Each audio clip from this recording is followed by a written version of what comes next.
Coming at you live in some second inning action here in today's ball game.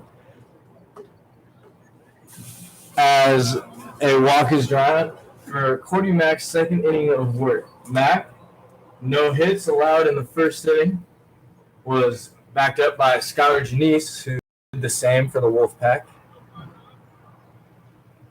As we have right-handed bat of Will Musser coming up to bat. On first base, we have newcomer Joe Impegdulia from New York City, went to University of Texas, Rio Grande Valley. Recent graduate, graduated in May, working on his master's in business administration. Musser stands in, gets ready for the delivery from Mack. It is a cutter away as catcher Bockley makes a move, but loses the ball on the transfer. So the count goes to 0-1.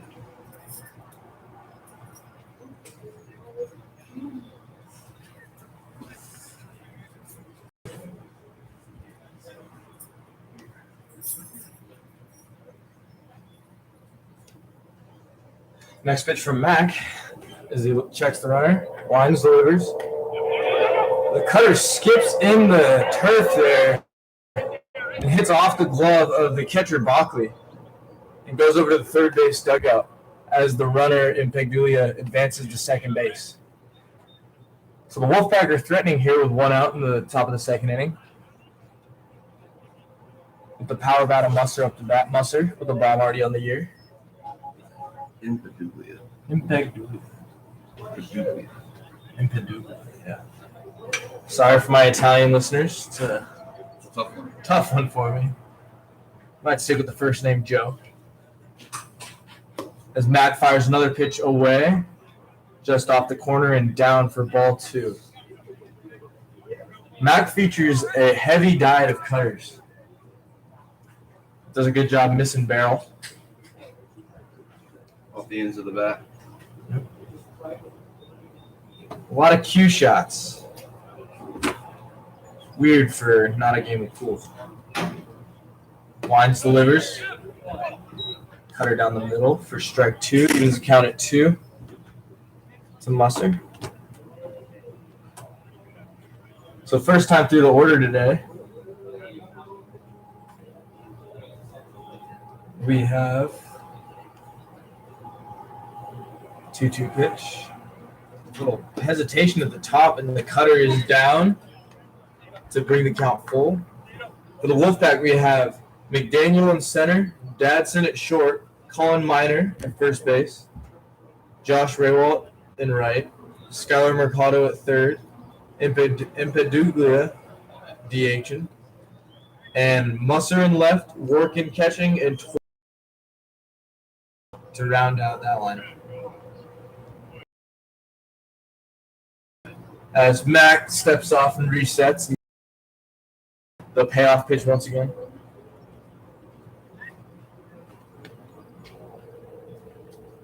Got first base open here. A nice warm day here in Washington, Pennsylvania. Definitely a warm day. As this one is lifted into the middle of the infield, and it'll be Slayton Vaughn, the first baseman, to call off second baseman Jimmy Boyce, who goes over to cover the bag to retire Musser. So good job by Matt to keep attacking. As we have Cole Workin, the Canadian catcher recently released from Quebec, Équipe Quebec, who is managed by the Quebec Capitales manager and also has the Troy Rivieres manager as one of their coaches. So Canadian super team has given us Cole Workin, who takes strike 1 on the outside corner, another cutter. Mack's definitely working. Yes, he is. Big cutter guy. Big cutter guy. Boyce holds. And another pitch lifted. This time in blocks the sun plenty of room. And makes the grab. So the 1 out runner on second threat comes to pass here as Mac is able to strand the runner. As Skylar Janice comes to take the mound. Special shout out for Skylar's parents up in Canada. Hope you guys are enjoying the broadcast. Looking forward to seeing y'all soon here, probably this year. For the Brilliance Sox today, we have Brett Smith leading off playing center, Jarrett Anton hitting second playing short, Jarrell McDade in right field, Slayton Vaughn playing first and cleaning up, Jacob Bockley hitting 5, catching, left fielder Trey Hunt hitting 6, Samir Santos DHing, Jimmy Boyce playing second and hitting 8th, and player manager Mark Demko playing third base and hitting 9. So Janice gets ready for his second inning of work. Warming up with catcher Anthony Alvarez, great defensive catcher, who is replaced by the second half of our Canadian battery, which I believe we call a double A. That's bad. I think double A would work for the situation.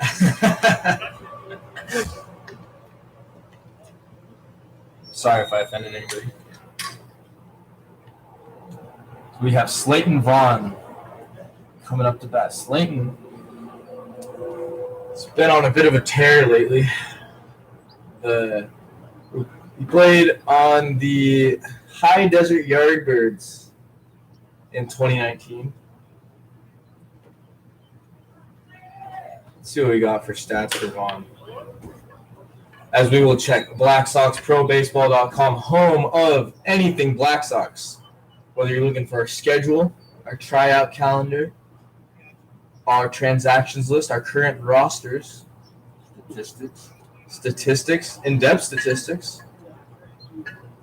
As Vaughn lifts one into center field, Willis McDaniel settles under it, puts it away for the first out.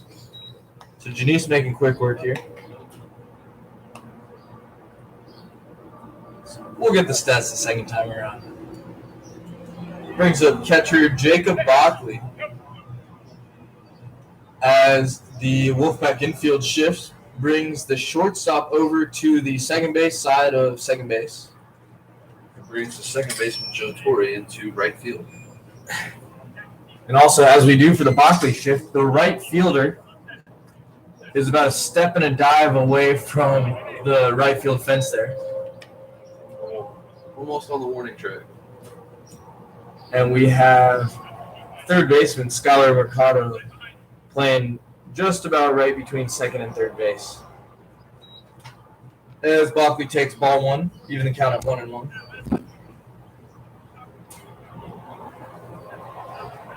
Janice winds, delivers. And cutter there, off the plate away. Good pitch. Tried to backdoor him there. Just missed a bit outside. 2-1 pitch from Janice. Working quickly as always. Grounds one up the middle as the shortstop ranges over, but not in time. So an infield knock for Bockley as he beats the shift. Left-hand side of second base. The shortstop normally would be coming across towards first base to make that play, but instead he's going the opposite direction. And the off-balance throw is not in time to get the hustling Bockley. So 1 out. The Brilliance Sox have a runner on first base. Brings up left fielder Trey Hunt. First knock of the day for either side is Hunt grounds the inside pitch to the third baseman, and they roll it. 5-4-3, Mercado to Torrey to Miner to retire the side. So even after the base knock, quick inning for Janice. As he works quick, throws a lot of strikes. That's exactly what you want. You want a ground ball with a guy on first and 1 out. Exactly right. Got it done. And then to the top of the third, our score is still 0-0 between the Brilliance Sox and the Wolfpac. With the Brilliance Sox leading the way in the hit category 1-0. As we were saying a little bit earlier, another beautiful day out here, as it is currently.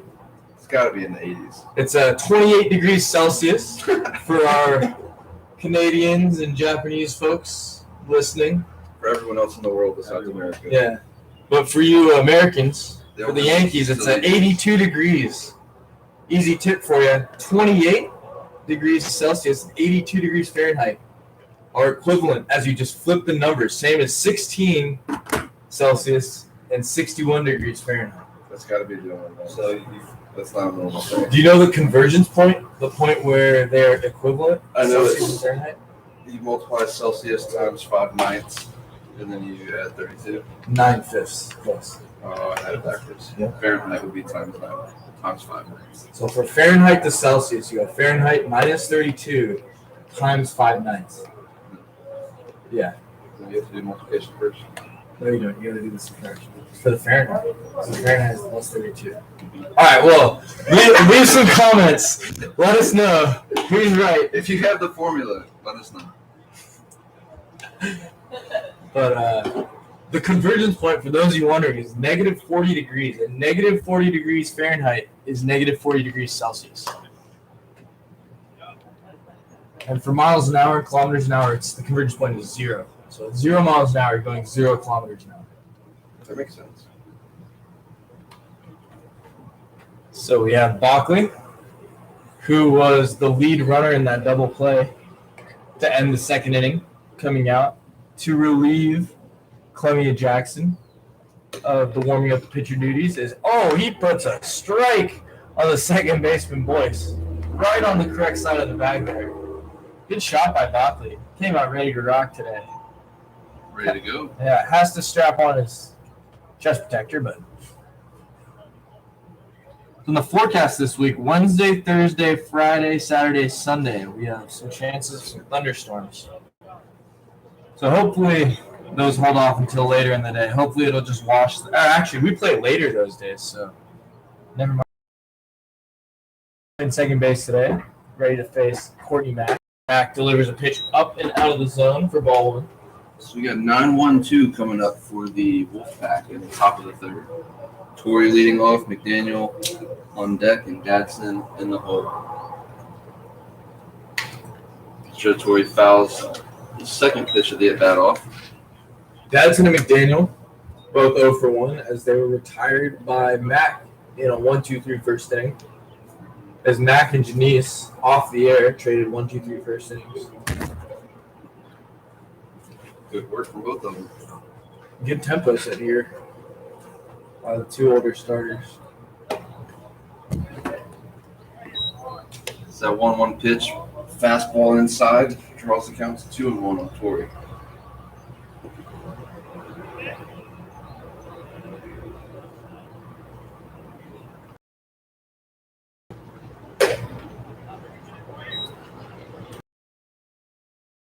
Just a bit outside. Draws the count to now 3-1.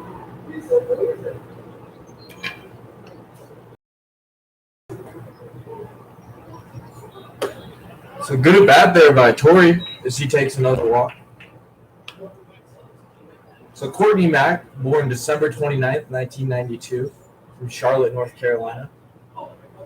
That would make him 29 years old. No, 20 years old. What year is it? 28 years old. Is yet to turn 29. One of those between Christmas and New Year's babies. Few and far between.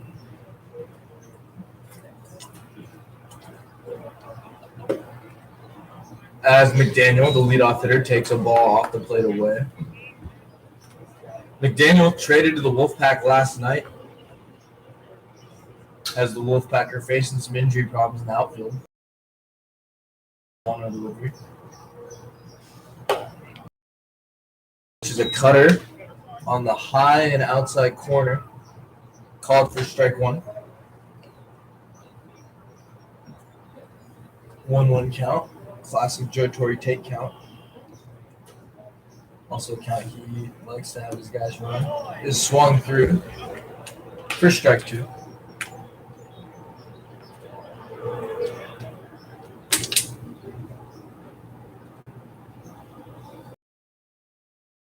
No steps back in. 2 pitch. Mac winds, delivers. Fastball up is swung through for strike 3. So 1 out here. The top of the 3rd. Puts Courtney Mack 1 pitch away. Needs to get a ground ball from the dangerous Dadson. Yet another Canadian on this Wolfpac lineup.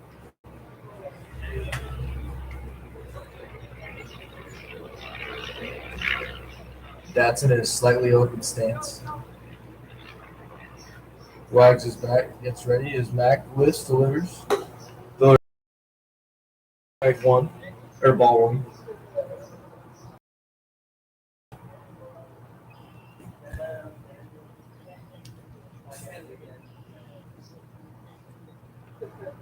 Mac sets. Delivers. Off the plate in. Blocked there by Bachman. Keep it in front. Keep the runner from advancing. Still keeps the double play in order for him. Huge block there to be able to do just that. As they're fairly straight up, as he has shown ability to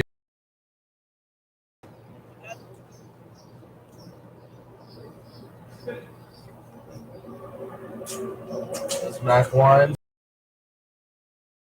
Dadson slaps the ball foul outside. We can count to 2-1.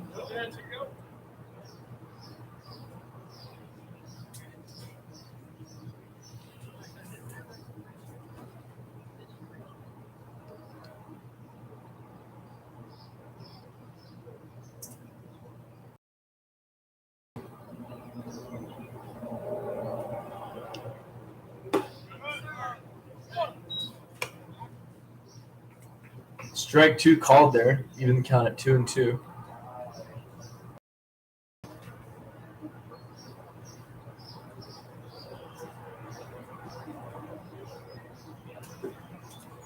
Dadson from Ontario fouls another pitch off to stay alive, keep the count even at 2-2. Durham Lords. Durham Lords.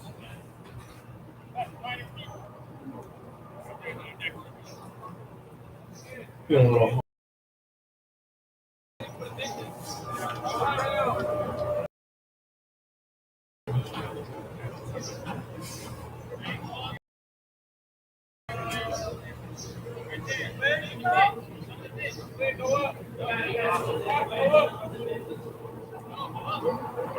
So the Durham Lords are a team in Ontario.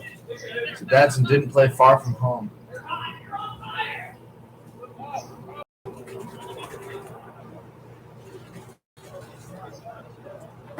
The starting pitcher for the Wolfpac, also from Ontario. He's from Windsor, right across the pond, the lake from Detroit, Michigan.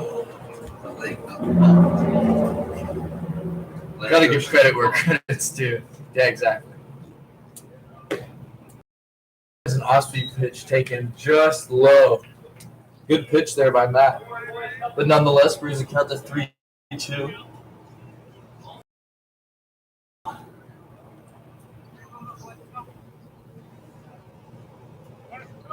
The runner goes, and the fastball is taken off the plate inside. So a ball 4 to Dadson. Good at bat there. Spoiled a lot of pitches. Yep. Spoiled a couple tough pitches. Had the runner Torrey going with 3-2 and 1 out. But he is able to coast into second base after the walk. Which brings up the dangerous Colin Miner. Miner is leading Before the league. the was on a tear. So for Mac's sake, hopefully he's cooled down, but I don't believe so. Ball 1 is taken inside by Miner.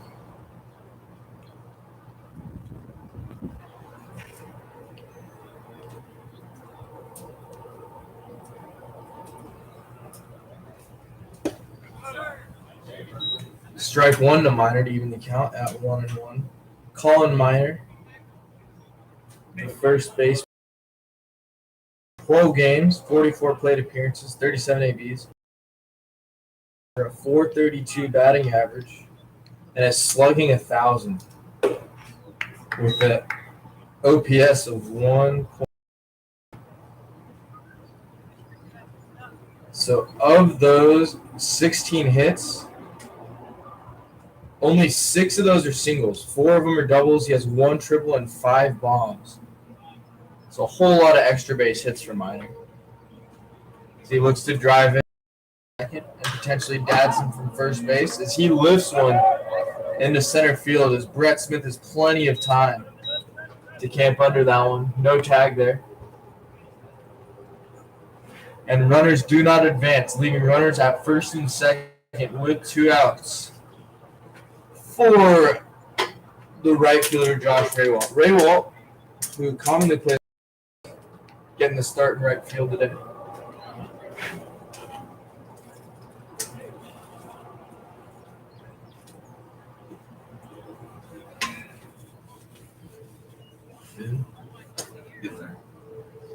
This inning is brought to you by Bang Energy. To make your energy drink feel a little bit healthier. Fastball is taken up and out of the zone. So Matt going with the conventional heater instead of the cutter there. Yeah,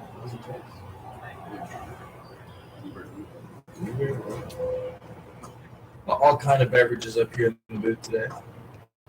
Gotta stay hydrated. It's extra key in this long season. Gotta take care of your body. Pretty good. Wow. Who would have thought probiotic water? You gotta try this. Only 5 grams of sugar. Ball 3. 3-0 is taken. As we have some Members Mark water, which I believe is the off-brand. No. Sam's Club. 3-0 here. 2 outs away. Yeah. Mac winds and delivers to the left-hander Raywalt. Load the bases. So let's see if Matt can retire Mercado here to get out of this inning unscathed. As Still a 0 in the hit column for the Wolfpac. as all 3 of these runners have reached base on walks. So Mac has pitched himself into a bit of a jam here. But definitely has the ability to work out.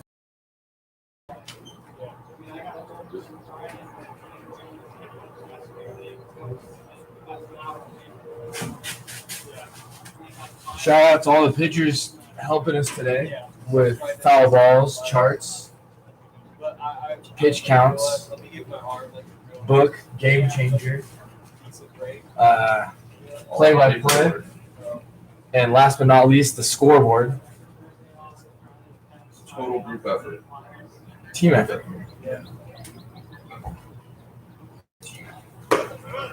Oh, also shout out to Steven Knapp, who's dropped a comment on our YouTube saying Equipe, which is the name of the team, which also means team in French. One of our loyal watchers and listeners here of the Yinzer Baseball Confederacy. Equipe means team in French? Yeah, it does. So they're actually It's they're just like a equipo in Spanish. very true. Ah, So a little multilingual booth going on as we have representation from a few different cultures up here. We might have to mix in a Spanish broadcast. In Italian would be a keep. Oh, wow. So we have all of Europe covered up here. Yeah. you fluent both? Uh, Just Spanish. my mom's part Italian too. Really? Wow. So Felix Barreto, We got the ball. scoreboard guy, is fluent in language as well. Scoreboard is that pitch gets away from the catcher Bockley, kicks off his glove to bring home Joe Torre. So Torre scores another run first run of the game, but Torre has probably scored more runs than base hits this year, which is incredible. Oh, we have another member of Equipe Quebec, Frankie Moscatello, another Black Sox guy, on the broadcast. So shout out to my boys. One of his buddies, Joe Impigdulia, is DHing today.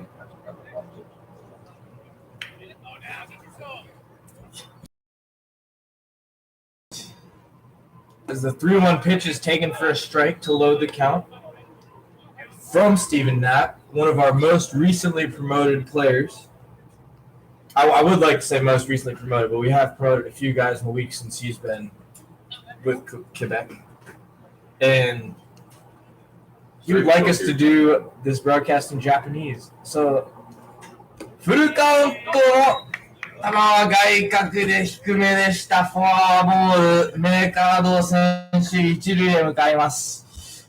また満塁の、ツーアウト満塁で、バッターはインペドゥーグリア、オレンジのヘルメットかぶってますが、今日からのシーズン、1回目は塁に出たインペドゥーグリア選手。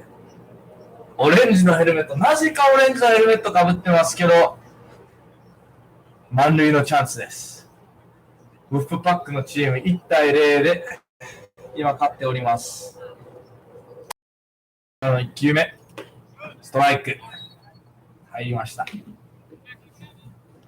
ォアボールは辛いですね、コーディーさん。No idea what you're saying, but I'm going to agree with it. It does. I think we should always have one inning in Japanese, at least. 0-1、またストライク。で、0-2。今回フォアボール4つも出してしまいました、マック投手。ちょっ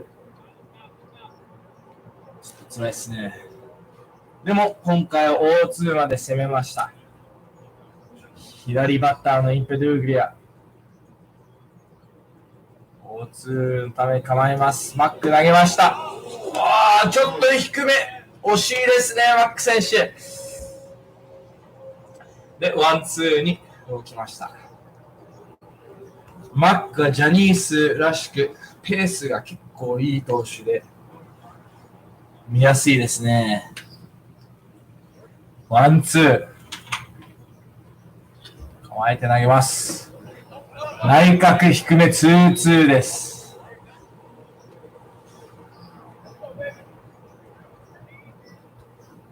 フルカウントに行けばまた英語に戻ります。マック構えます。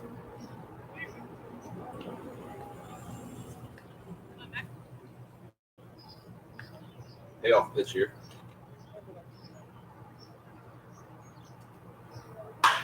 ファウルボールです。ブリリアントソックスのブルペンに入って、スラック投手、トンネルしました。でも、アン投手がボールを拾って、まだ2-2が来ます。自分の太ももを叩いて、バットを1回トンって打って、マック投手の2-2を構えて、レフトへのライナーでもトレイハント選手が取りました。1点返りましたけど、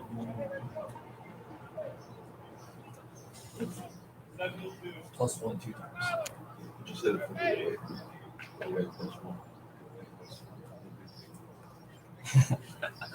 Oh, we have a special request. So the Japanese, from Chris Janice, the one and only, the father of the legend Skylar Janice, has requested Canadian English for this bottom half of the third inning. So see what we can do for you there. As we'll keep it light up here. Keep it nice and mixed up for you. Janice in his yellow and brown cleat stands up there. Not a cloud in the sky today. Not one. Beautiful day for some pond hockey. What do you think about that? As before the center fielder even gets out there. Oh, sorry, wrong accent. Janice is throwing a good chunk of his warm-up pitches. Sorry, I'm all over the Commonwealth here. My English has been a bit messed up. Yeah. Between playing 3 months in Canada and 6 months in Australia. His working fires are down there. Oh, scoop by Dadson. So a full Canuck lineup there between the pitcher, the catcher, and the shortstop. So not only do we have the Keep It Quebec Canadian boys tuning in, but we have family from the Great White North.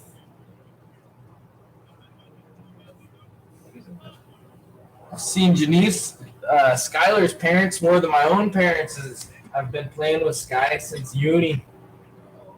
You playing that long? Oh, yeah. As the first pitch is in there.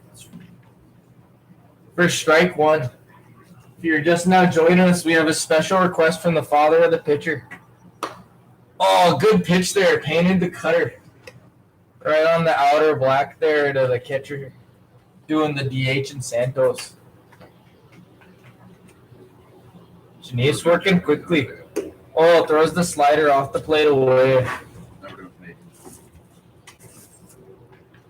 So we have the double-A battery here between Cole working from Regina and Skylar Janice.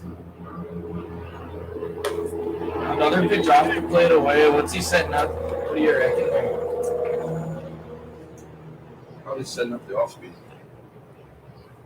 Heard it here first. Let's see what we got going here. Janice winds and delivers. Another slider off the play away, so you're right there. But he's got away. You think it bust him in here? To the dangerous Santos. Gotta go with the strongest pitch for you, too. That's the one. Working sets up in. Fastball in. It's a little bit late. Rolls it over to the other Canuck there at short. Whips it over to Miner. Good backhand there by the shortstop. Get the first one.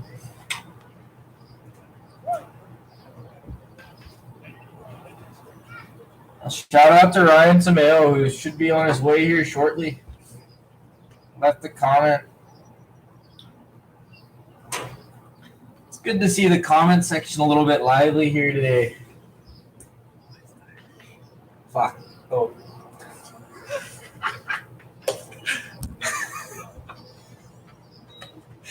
Scratch that.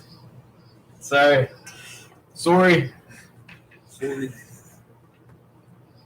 What a pitch from Janice. Taken down and in. To the second baseman, Jimmy Boyce.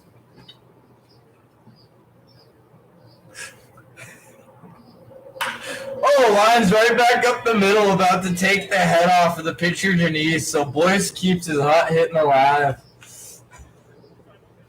Good job by Janice getting out of the way of that one as they get their second hit of the game.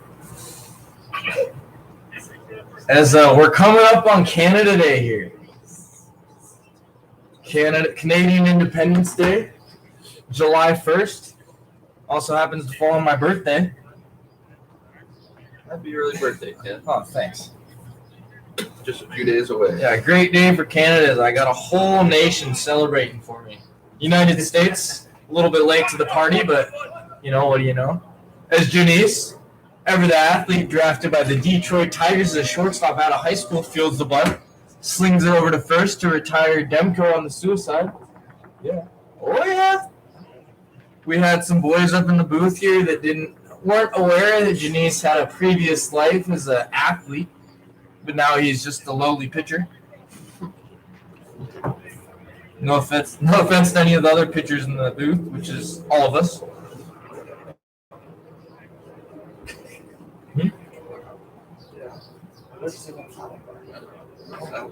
So we have no clouds in the sky, but we do have a helicopter sighting flying awfully low. Maybe on a search and rescue mission for some lost baseballs for us. As Wild Things Hill down the first base line between us and the highway has eaten numerous dozens of baseballs. So for all you kids out there, scavenger hunting. Got plenty of Easter eggs over there. As we will trade you a broken bat for Autograph. five baseballs. An autographed broken bat. As the leadoff hitter Brett Smith takes strike one. Better than Chuck E. Cheese. Redeem 5 baseballs for a broken bat autograph. As Smith takes strike two. When I played in the Wimble for the Weyburn Beavers, we actually, if kids got foul balls, they got a loony. A loony? A loony. A dollar coin. Might have to tell our viewers what a loony is. Loony is a dollar coin, not to be confused with a toonie, which is a $2 coin. As Smith takes ball one. So if you have loonies is 1 and a dooney is 2. Toonie. A toonie. Is a troonie 3? No, we have they have $5 bills after the 2. So that you can differentiate the 1 and the 2. The 1 is all gold, and the 2 has a gold outer ring and a silver inner ring. Those of you that need a little culture. As Smith takes a slider off the plate away. So evens the count at 2-2 with 2 outs. So the Brilliance Sox have 2 hits. And they have their 2-hole on deck. It's a bit of a stretch. 2s everywhere. As Brett Smith fans at a fastball on the outside corner for strike 3. So, Boyce is bunted over to second after his base knock and is stranded there to leave the score at 1-0 going into the top of the 4th.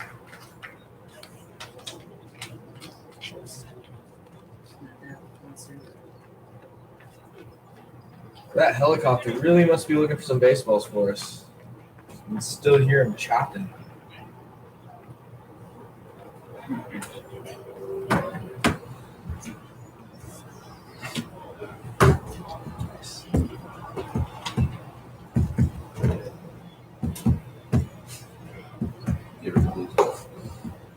Oh, wow. No, I don't. I get emails. Good hustle by Demko.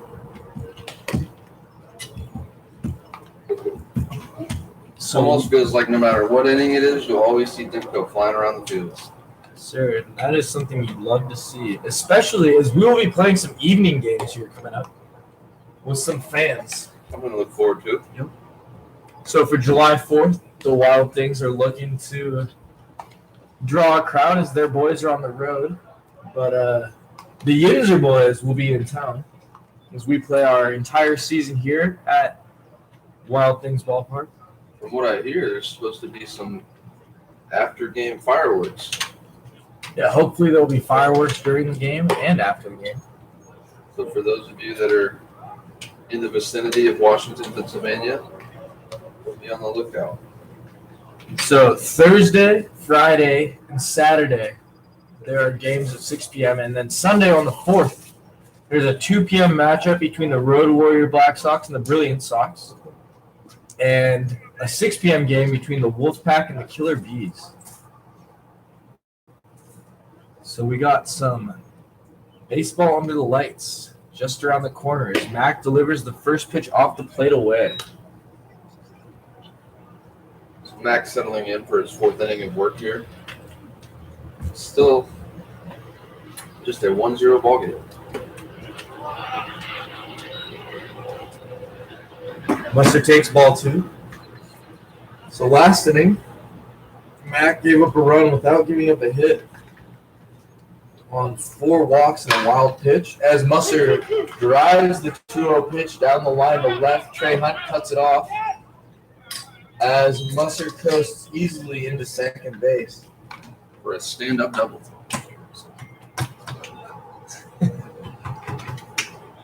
So double to lead off for the first knock for the Wolfpac. They finally break into that hit column. So they break into the run column before the hit column. Not often you see that. As the 8-hole Cole Workin settles in, with Joe Torre, you score the first run of the contest, is on deck. Yeah, big runs without getting a hit back. But hey, Ooh. the only number on the scoreboard that matters is the run call.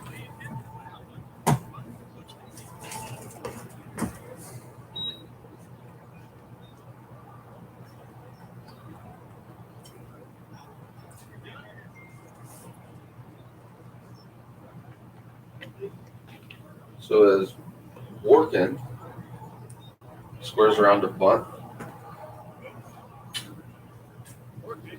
So they're actually going to say that he offered at it. So it is, I believe. So it is a 0-1. 0-1 count. As we have an 0-1 count. Mac looks in. So with the guy at second, nobody tries to bunt him over again. As Mac steps off, reclaims the rubber, delivers, pitch in the dirt as Musser holds. Bockley keeps that one in front as well.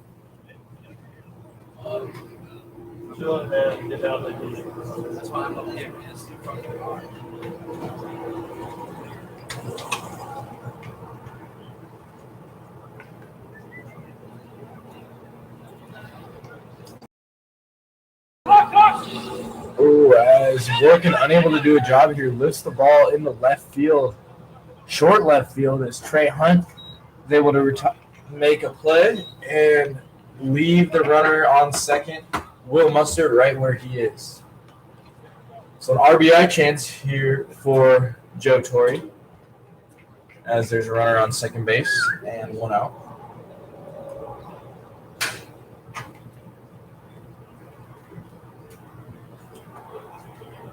Torre spent the 2019 season with Vallejo.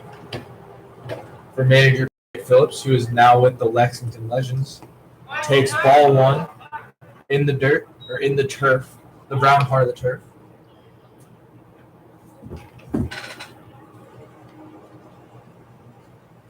So this turf plays a little bit different for catchers, as the ball stays more true, doesn't stay down as much, a little bit bouncier. So those spiked balls are a little bit tough to handle, but good work there by Bockley.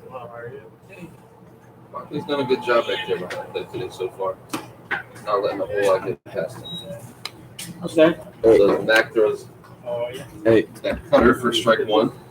find a different place to talk.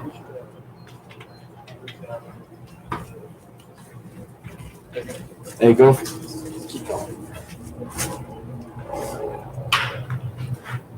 Torrey grounds that ball to short. Will advance the guy to third base. So Munster advances to third on that ground ball short by Torrey. Mac now has 2 away in the top of the fourth. So the 8-hole not being able to move the runner there, proving to be costly. That ground ball to the middle of the infield would have done a job if the infield was back, as they might have been here in the early going. But the runner moves up 90 feet, is at third base, 2 outs to bring up the leadoff hitter McDaniel.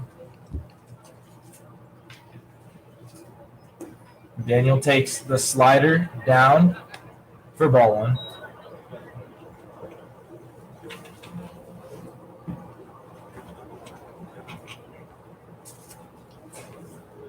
Mac winds and delivers. Fastball up in and off the plate here to McDaniel for ball 2. So McDaniel works himself into a 2-0 count. We have second baseman Jimmy Boyce shaded over to first a little bit, as that cutter is taken for a strike inside. Boyce is awfully deep and shaded towards first base, considering the right-handed swinging McDaniel. So a lot of room up the middle there for Willis, as he takes a ball. Move the count to 3-1.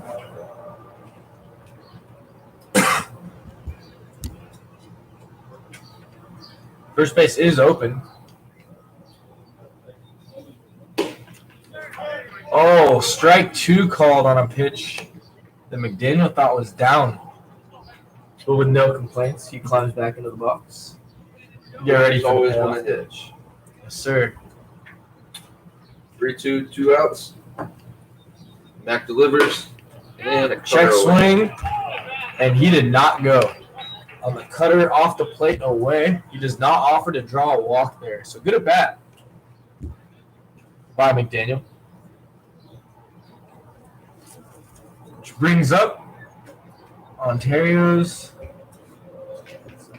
I would like to say finest, but that would be a little rude to Sky. So Quite a few. Backside. you should almost spell it Wolfpac with like a Q-U-E or something weird.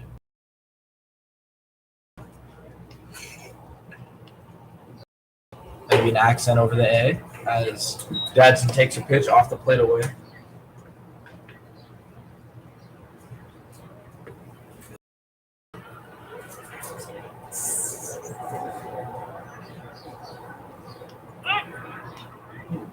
So Mac fires over to Keeping him honest.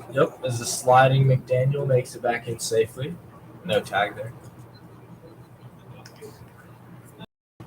We have Musser on third and McDaniel on first base.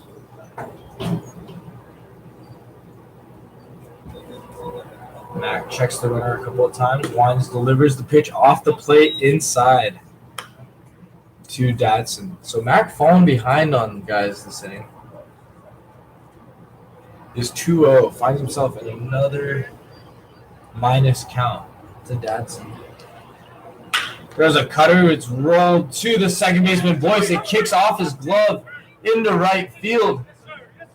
As McDaniel going on the swing or on contact is able to wheel his way over to third base. So good base running there by McDaniel. Yeah.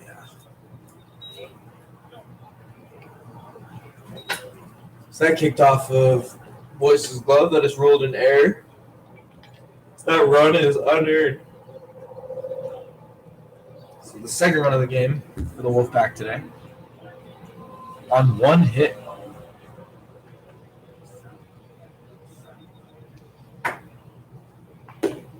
So the runners remain on the corners with 2 outs for Colin Miner. Miner swings through a cutter or slider there on the outer edge for strike 1. Cutter. We have consensus up here in the booth. As he prepares, Mac winds and delivers another big swing. Strike 2. Mac taking a little bit off it there. Good pitch. Sometimes it's not about throwing the ball harder. It's about getting ahead. And It mixing wins over blips. velocity. Yep. Sensei. I'll take that as a Sensei. pitch is taken off the plate inside. So these guys are telling me. Just kidding. Greg Maddox didn't light it up. Oh, as that ball is grounded to the shortstop, Anton, who ranges over into the 6 hole, slings it over to the first. Vaughn retires Miner. So runners left on the corners there as damage is minimized, but not before the Wolfpac scratch 1 across.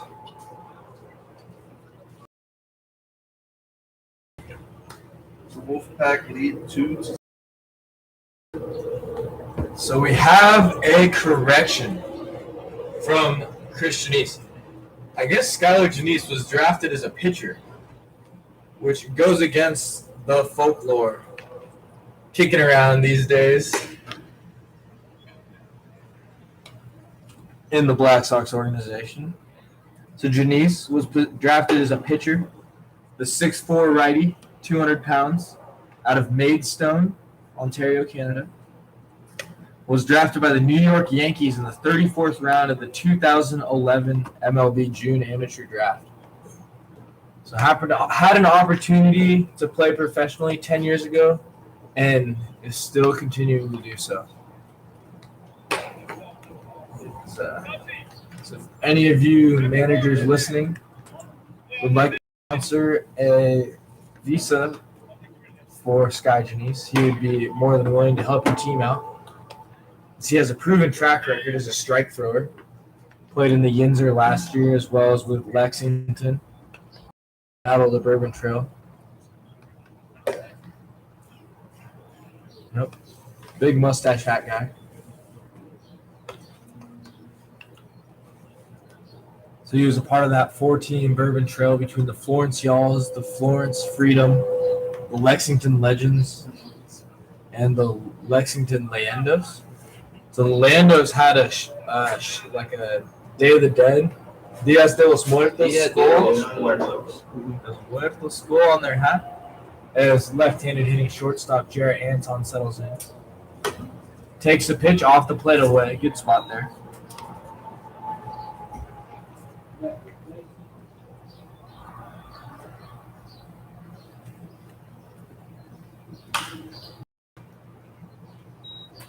That pitch is fouled away for strike one.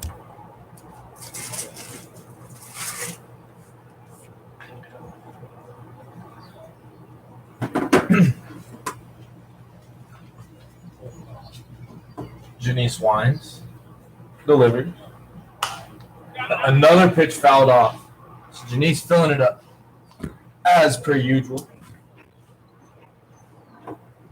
Janice, who spent a few seasons with the Joliet Slammers. Let's pull up his baseball reference here. Also played for P.J. Phillips for the Vallejo Admirals in the Pacific Association in 2019. As he winds and delivers the 1-2 pitch. That one is a ball down. Looks like a changeup there. I believe a splitter. I think he features more of a splitter than a changeup. Yes, for the change. Yep. Janice, the U Darvish of our organization. Everything but the kitchen sink. Oh, yeah. So even his baseball reference said he was drafted by the Yankees. Who would have thought? Well, there goes that. So Janice, who played at Oklahoma City University, go Stars. As Anton fouls another pitch back to keep it at 2-2. Spent the 2016 season in the Pecos League, won 6-3, before spending 17 and 18 in the Frontier League for the Joliet Slammers. He won a ring with the Slammers. 2017, he had a 3.61 ERA in 21 games with 6 starts in 62 and a third innings. So 63 hits and 62 and a third in the Frontier, not a bad clip at all. 54 strikeouts. Also had 44 strikeouts the next year in Joliet. Then played in 19 in the Pacific Association and 2020 in the Yinzer for the Road Warriors. So now with the Wolfpac in the Yinzer, and this second year of Yinzer Baseball Confederacy Baseball. In the YBC, as that ball is down, evens the count, brings the count full. Excuse me. Brings it full. There we go. As with the lefty up, we have Torrey in short right. The center fielder, McDaniels, shaded slightly over towards right center. Janice Wines goes over his head. And this ball is lifted up to right field. Oh, back. Goes Raywall as that ball sneaks just over the yellow line. Runs into that second tier of fence up there for a home run for Jarrett Anton. So the Brilliance Sox are on the board. Cuts the lead in half to 2-1. The wall out there in right field looks like it's about down the line 325, where he hit it probably 340. Yeah, 340. And he barely hit that one up, so probably 345 to 350 on the distance there. Good stroke there. Way to battle there to get his pitch. Eventually does and puts it over the fence is Janice. With the good comeback pitch, fire strike one on a foul ball straight back to Jarrell McDade.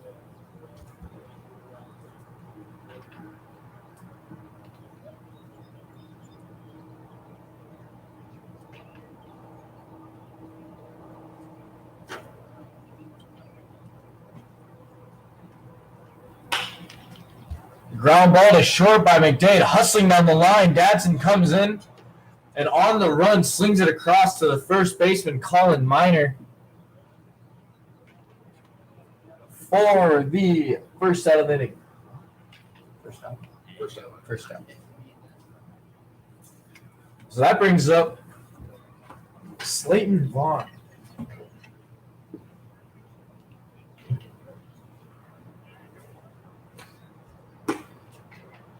So the cutter, slider, catches the outside corner for strike one. As Janice winds, delivers. Fastball on the outer edge for strike two. Quick work here by Janice. So Janice continuing to pitch with the lead here. Filling it up. Not letting the solo bomb phase him. His solo shots do not hurt you. Foul tip into the catcher. Into the mitt of the catcher, Cole Workin, as he is able to hang on for strike three. So a 3-pitch strikeout by Janice for the second out. Which now brings up Jacob Bockley, the catcher for the Brilliance Sox. And it looks like we're going to see the shift again. So that will take us with Joe Torre now in right field, the shortstop on the second base side, or the first base side, of second base. And third baseman over to where the shortstop would be in the 6 hole.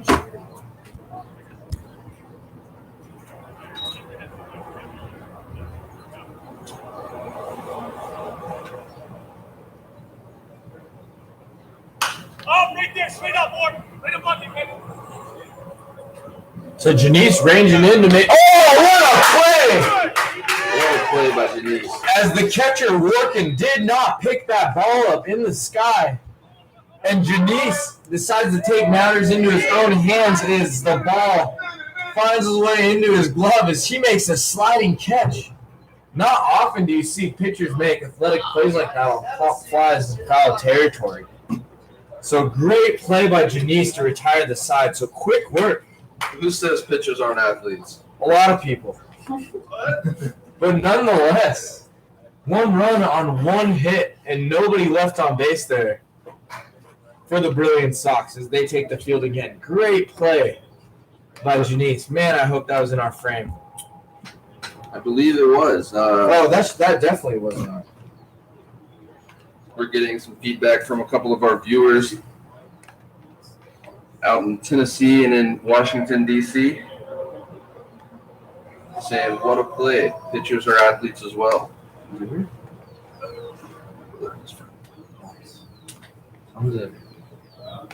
Drop some comments, brother and friend of Cody Bell.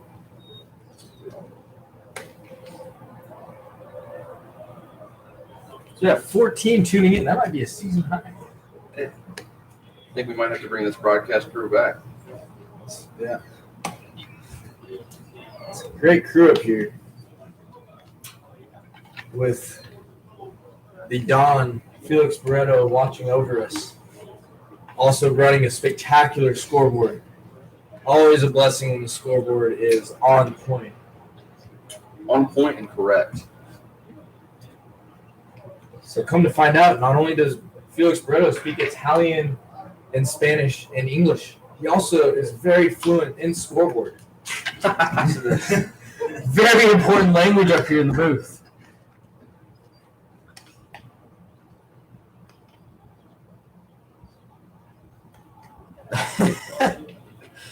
So Stephen Knapp saying Skylar Janice was a shortstop, so the fielder is not out of his blood.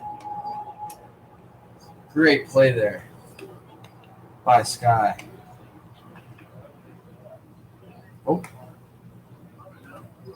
shoot. So you can take the pitcher out of the field, but you can't take the athlete out of the pitcher. That's it right there. Wow,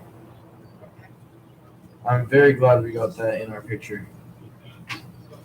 And somebody will have to screen record that if you guys hear me, and send that clip into Yinzer Pro Baseball, the Instagram page, and we will feature it and give you a shout out.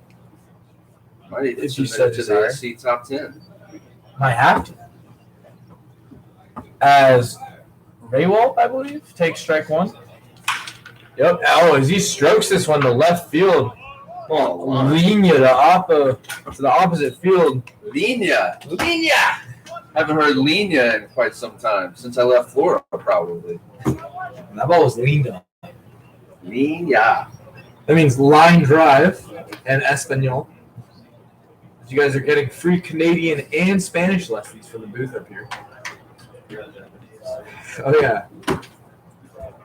So, if you guys need any language classes or anything, just hit us up. I'm sure we got somebody that can help you out. Mercado stands in, takes a slider for strike one.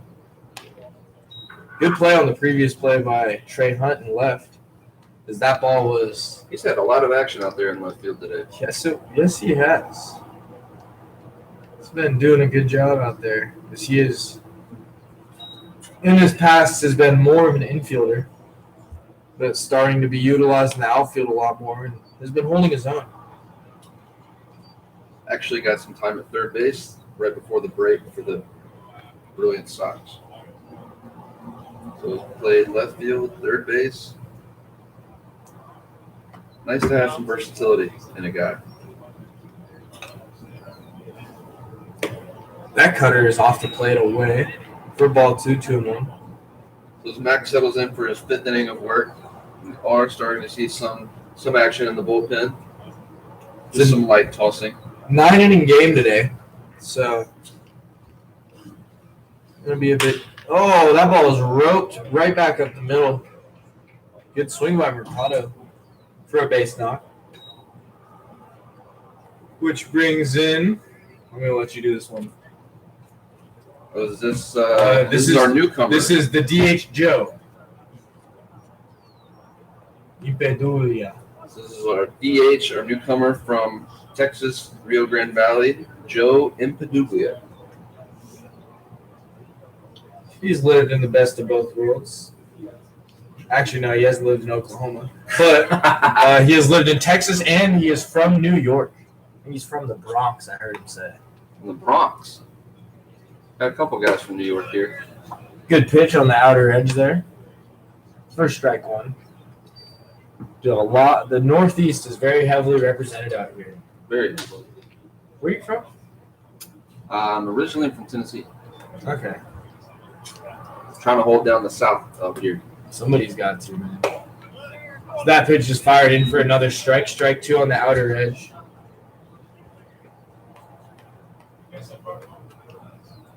Mac works the 0-2 count on Impeduglia. They do have a base runner at first. Mac on set. And it delivers. A cutter outside away. So 1-2 pitch. He's one pitch away here. As Mercado is yet to run. He's still at first base. Good pitch to run on. I haven't seen Impeduglia's wheels yet, so I'm not quite sure what we got in the store on that side of things. This is his first game. His Yinzer Baseball Confederacy debut. It's a big day for Mr. Orange Helmet. I'm sure we'll get that spray painted black here for the next few days. So Mac takes that pitch up and away for ball 3, full count 3-2 to number 73. Beduglia could not fit a large jersey to save his life. Opted for the lineman number in order to be Good able old to. spring training number right there, 73.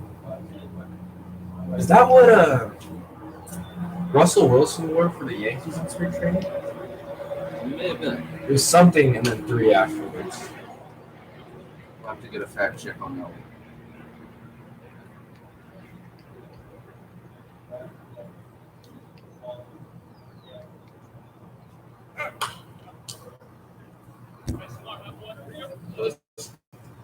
Impaduglia fouls that one back to stay alive. Still a 3-2 count. 1 out here in the top of the fifth. So the payoff pitch once again with 1 out to Impagduglia. Adjusts his rec specs. Oh, yeah. As these gaps are awfully deep here. He trots on down to first base. Mercado gets on down to second. As Will Musser steps to the plate.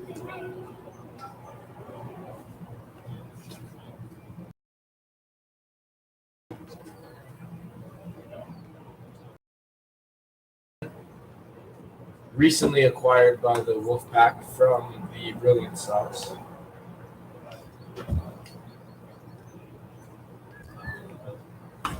Takes strike one on the outer edge. Great frame job there by Bockley.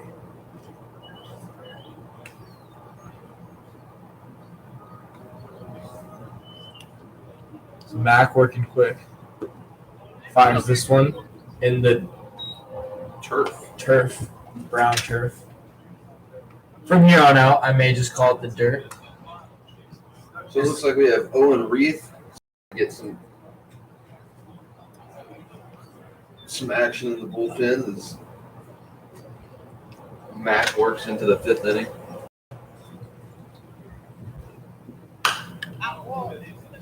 Foul ball straight back. Just overhead for us.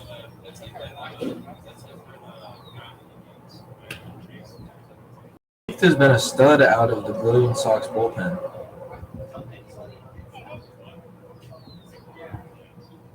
In 11 2/3 innings, he has a 3.08 ERA with a 1.2 WHIP, 7 strikeouts.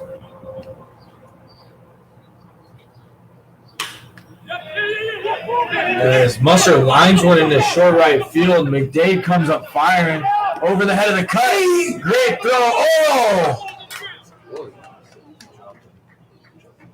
Oh, Bockley catches it and puts the tag on him, but the ball comes out. So Mercado, even though the throw beat him, able to sneak in there. Good slide, and he is safe at home. That is the third run on only the third hit for the Wolfpack, as they have scored one time each in the third, the fourth, and the fifth innings. So these walks are coming back to haunt Courtney Mack, as they are responsible for a good chunk of the runs he's given up today. That brings up number 39, Cole Morgan. Morgan, the catcher. The anion of our AA battery. Not the cation? The Nope. anion? Yeah. Not the electrode. For those of our Chemically inclined friends. a lot of knowledge up here in the booth today.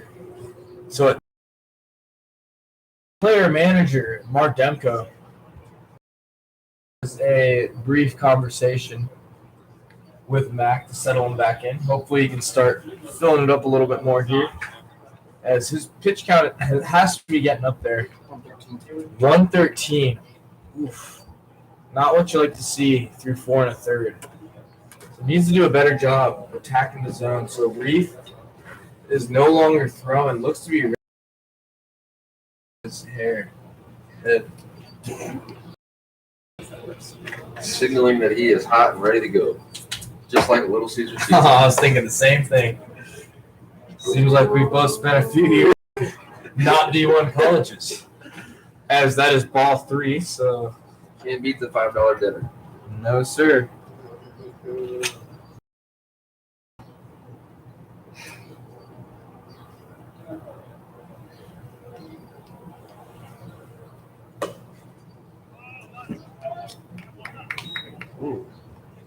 So as that pitch just misses outside ball 4, that will bring the bases loaded with 1 out.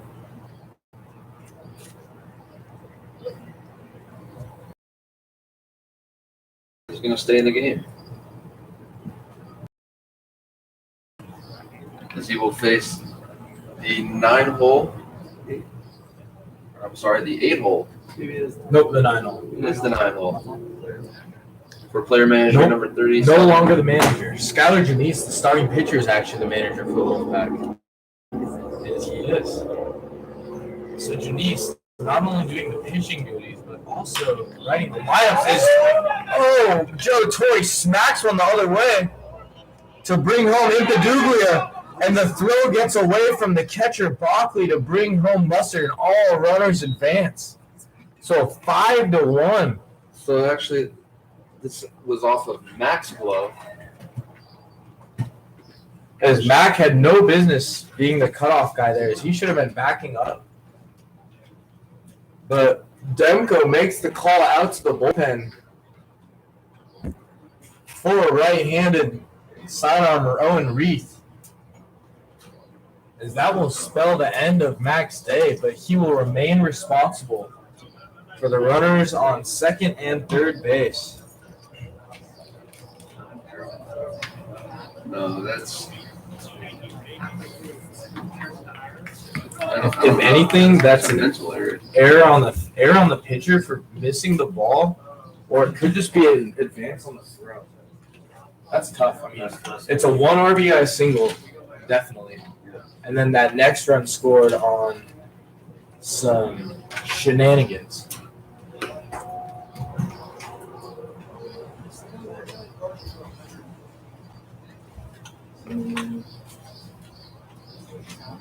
So a pitching change here for the Brilliant Sox, as Mac went 4 1/3.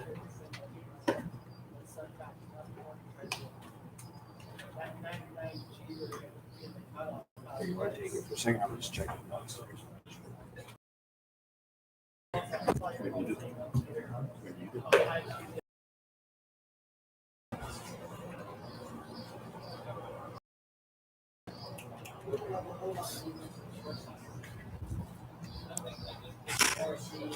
Hey, Norman. Hey, Norman. Hey, Norman. Hey, Norman. Yes, I have. It's right there. He's not grumpy. He's being a virgin. Dude, I'm so hungry.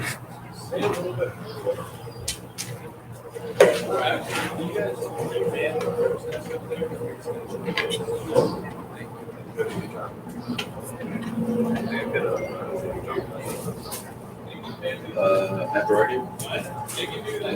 Because you know, 4130. A little bit.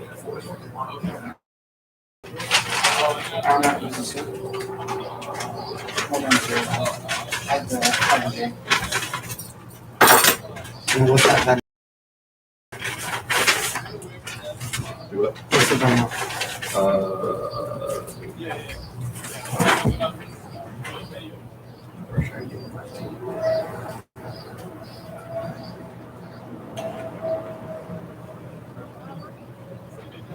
Body cell. Body cell. Body cell. My first and last two, but the first two were just switched.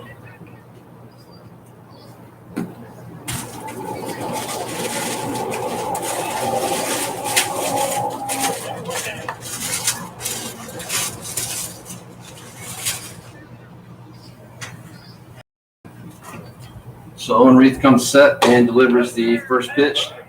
It is a strike on the outside half.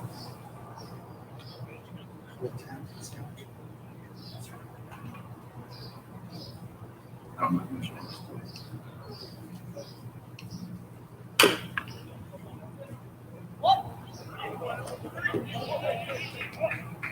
The Reith gets a ground ball to third base Dimko, who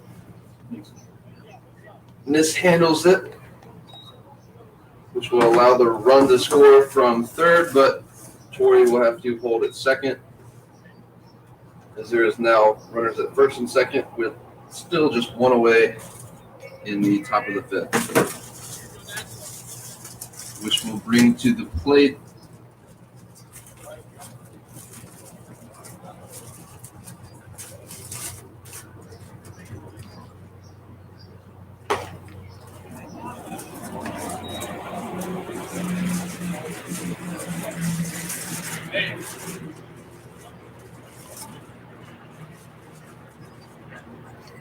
Brendan Dadson.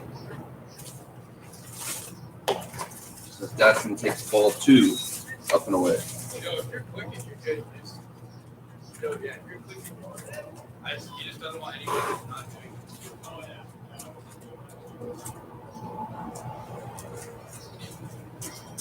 Reed gets a sign, comes set. And delivers ball 3.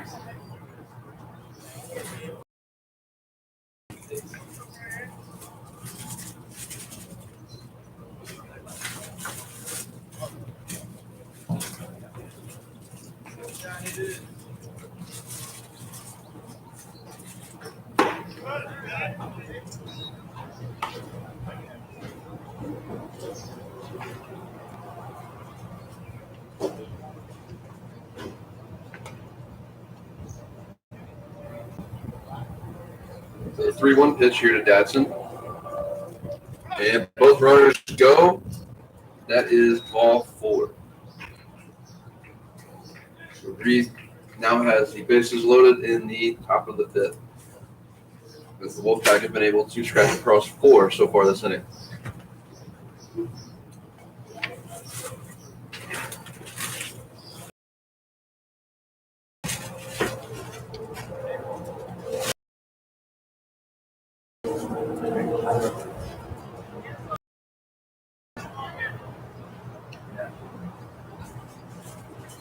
First pitch to Minor is a slider off the plate away.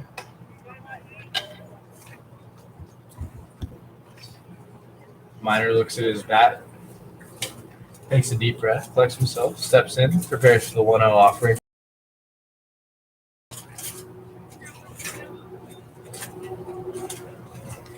Great spot for Minor to be hitting in. Oh, as that ball is lifted to the second baseman voice as he doubles off Dadson. Costly base running mistake there is that runs them out of the inning. That was a great job there by Reith to come in and put out the fire. Error by Demko brings 1 home, but he is able to leave them right there after the walk to Dadson. So Janice, as per usual, first one on the field. Already going through his warm-up pitches.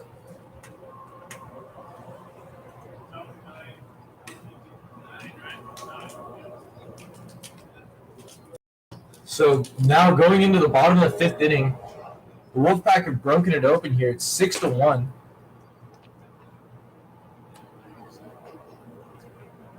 As if we have any French speakers in the comments, we need a translation for line drive. How do you say line drive in French? In French? As linea is line drive in Spanish. But the word for French, which Stephen Knapp would like to know in order to impress his teammates in Quebec, Équipe Québec.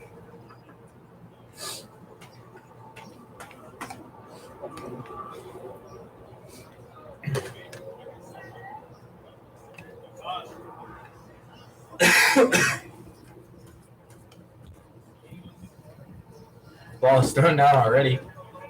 Brings up Trey Hunt.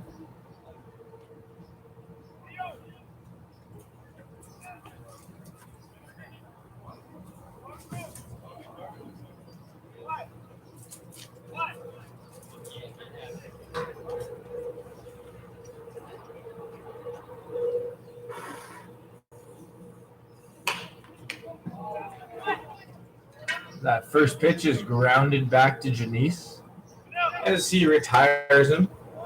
Flips it over to the first baseman Minor for the first out. And just like that, 1 pitch, 1 out.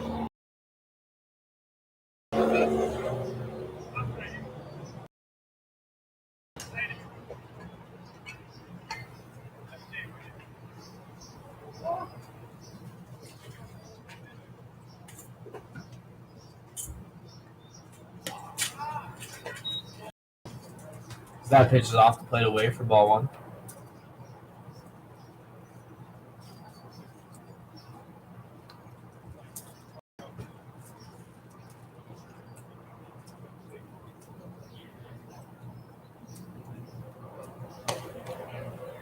That pitch is in. 2-0.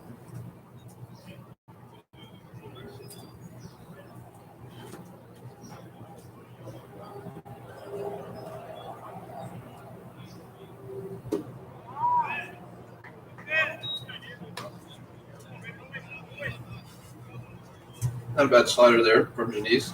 Just misses. 3-0.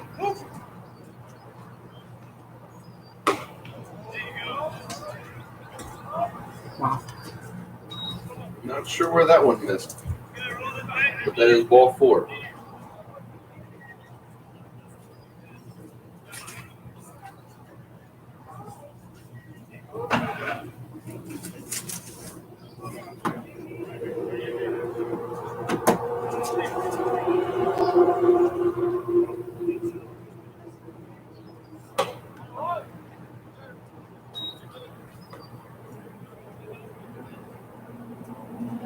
Which brings to the plate Jimmy Boyce. Boyce had the base knocked up the middle in his previous at bat. Takes ball 1 through the legs of the catcher working as Santos is able to advance to second base.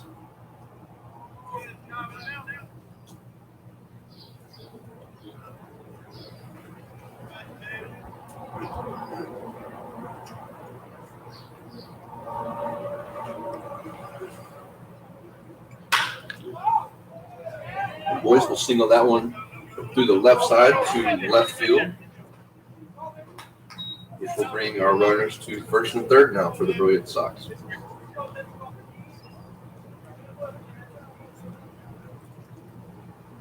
Which will now bring to the plate the 9-hole for the Brilliance Sox, Mark Dimko, third baseman.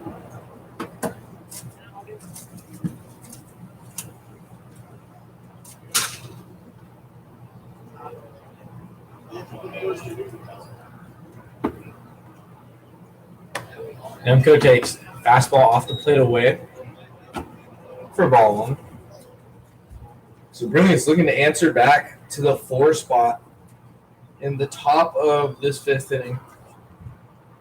Demko takes a pitch down, I reckon, no way, for ball 2. As Joe Torre jogs on over to the mound for a mound visit. Grabs the rosin bag. Has a quick word with the manager and starting pitcher Janice. He trots back to his second base position. Janice conserving his pitches a whole heck of a lot better than Mac did. Hopefully we get a pitch count here shortly. Settles back in for the 2-0 delivery. As he comes set, delivers. Fastball up and out of the zone.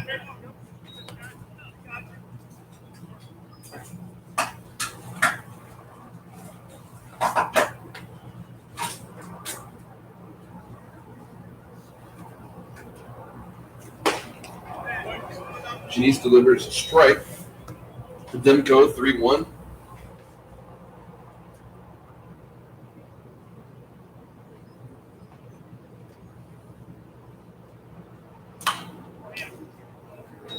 Demko fouls that one off. To fill up the count at 3-2.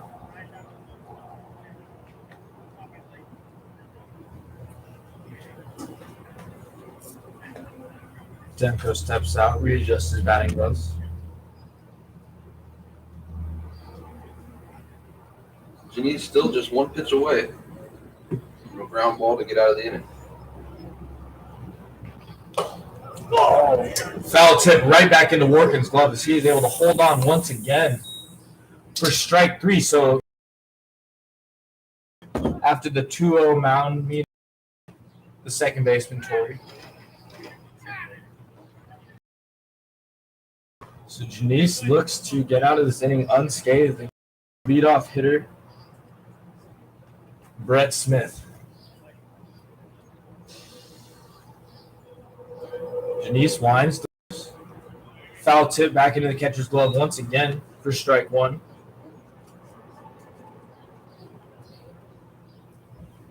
Janice doing a really good job today of working ahead of hitters early.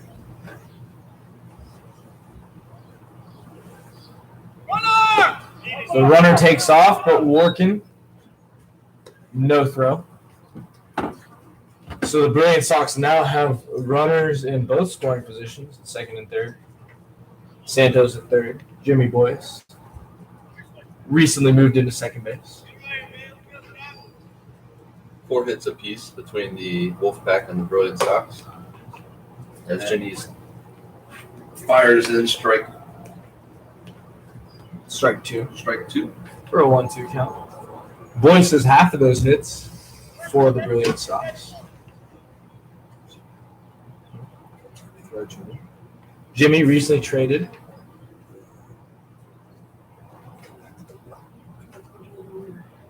from the Road Warriors. Oh, good pitch by Janice.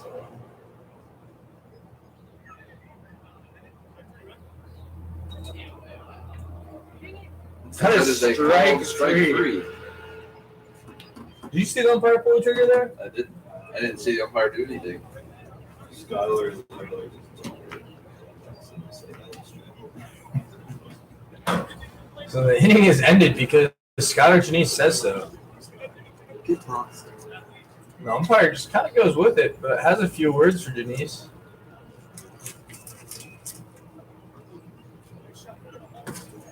Wow. One of the weirder endings to an inning that I've seen. I can say that too early.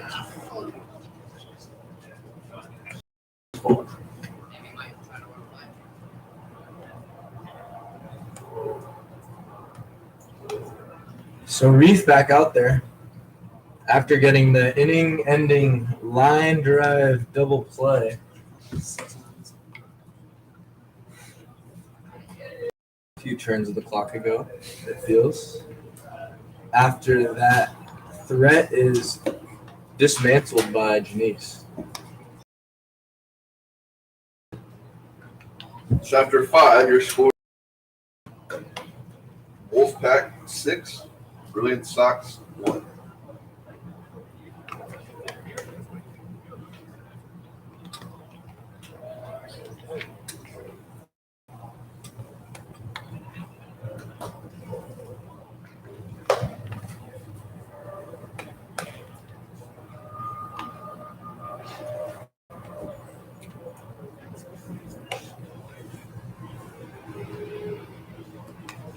Reef, the Illinois native, attended school in Kenosha, Wisconsin. Also played for the Kenosha Kingfish in the Northwoods.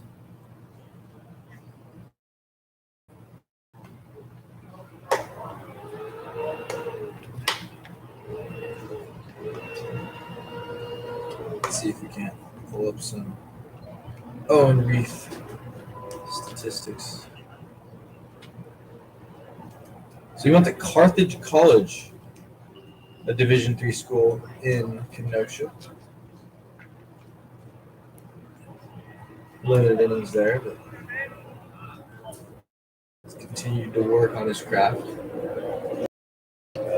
As he delivers a pitch on the outer edge that has popped up into short left field, and Trey Hunt handles it in foul territory for 1 out on the best pitch in baseball. A 1 pitch out.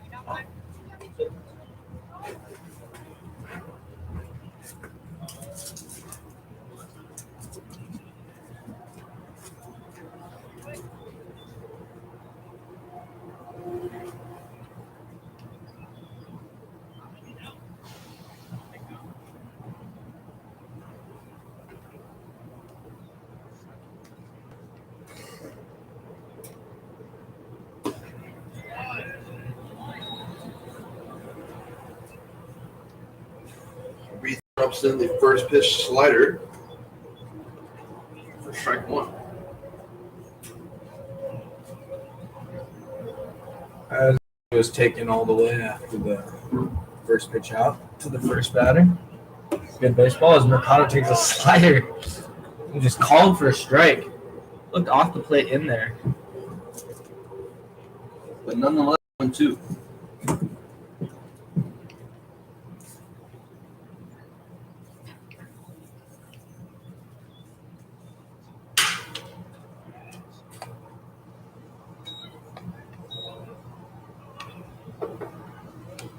And Reed gets the line drive out to the second baseman. It's 2 away now in the top of the 6th. As Reed will now face the left-hander from Texas, Joe Paduglia.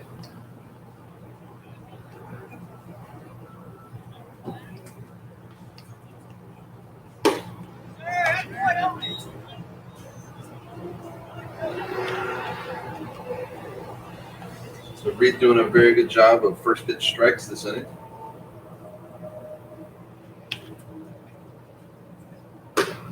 All you can ask for out of the pen in a game that's starting to get out of hand. Still manageable though. Still just a 6-1 ball game. You're always a bloop and a blast away. Oh, as that one is lined past the shifted second baseman into left field. Good swing by Paduglia.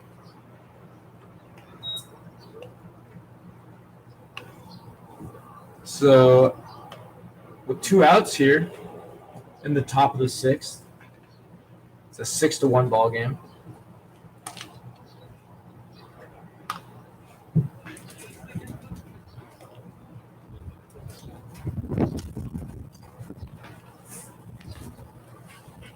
Little shout out for Impaduglia from his boy, Frank Moscatello. Another slider on the corner there for Reith. So Reith just filling it up with first pitch strikes.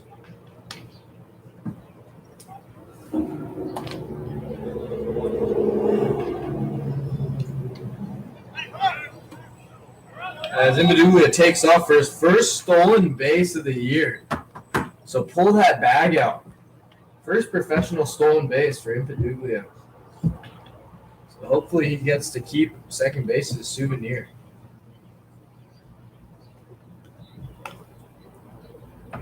So Impaduglia leaves the bag, takes the lead. As Reith comes set, delivers. Another slider. Will muster, and he pops it over into foul. Pretty much caught the ball at the all 6'8" of him. So good inning there by Reith, able to put up a 0 after the Wolfpac scored in the 3rd, 4th, and the 5th. Throws up a bagel, 1 knock, no runs, 1 runner left on base.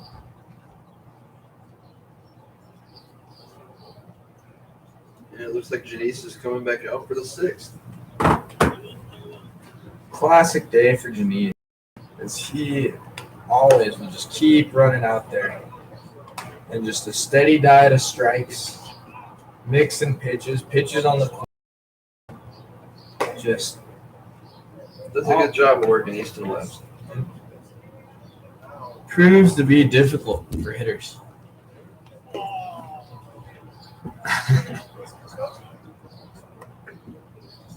As we have a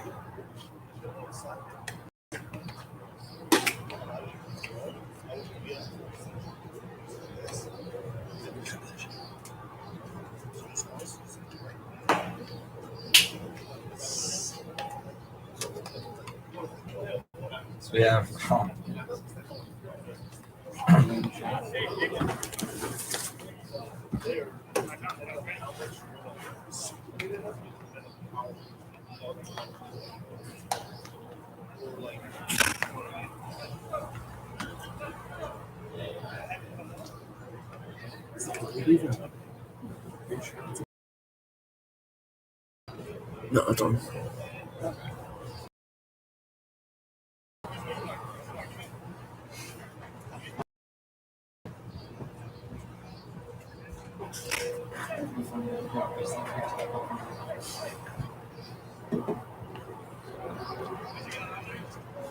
Be rough.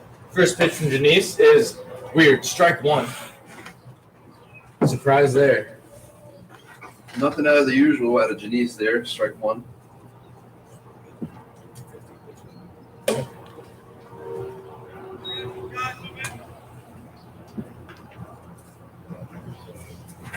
Now misses for ball 1.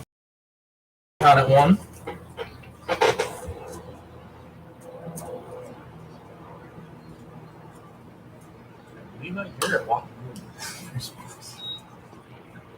foul ball by Anton. Brings the count to 1 and 2. Anton responsible for the sole Brilliance Sox run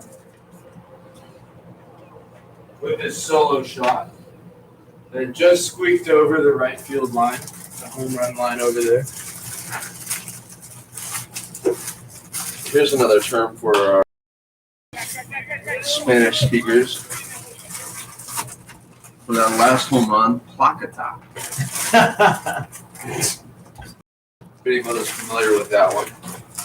Here would be another one. Hopefully. That one I'm not familiar with. Oh. What? How? Did you say how or how? Both of my parents are Venezuelan. My dad is part German. My dad literally Pretty easy to understand. and my mom. My dad's part he's got the German side. So Janice starts his delivery and runs that one up and in off the elbow.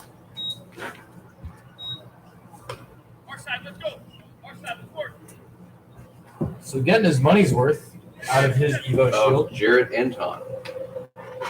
is the shortstop Anton. So he trots on down to first base, sets up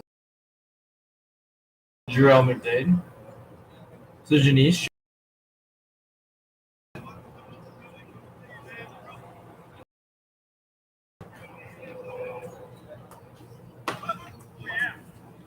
Fires in strike 1 to McDade.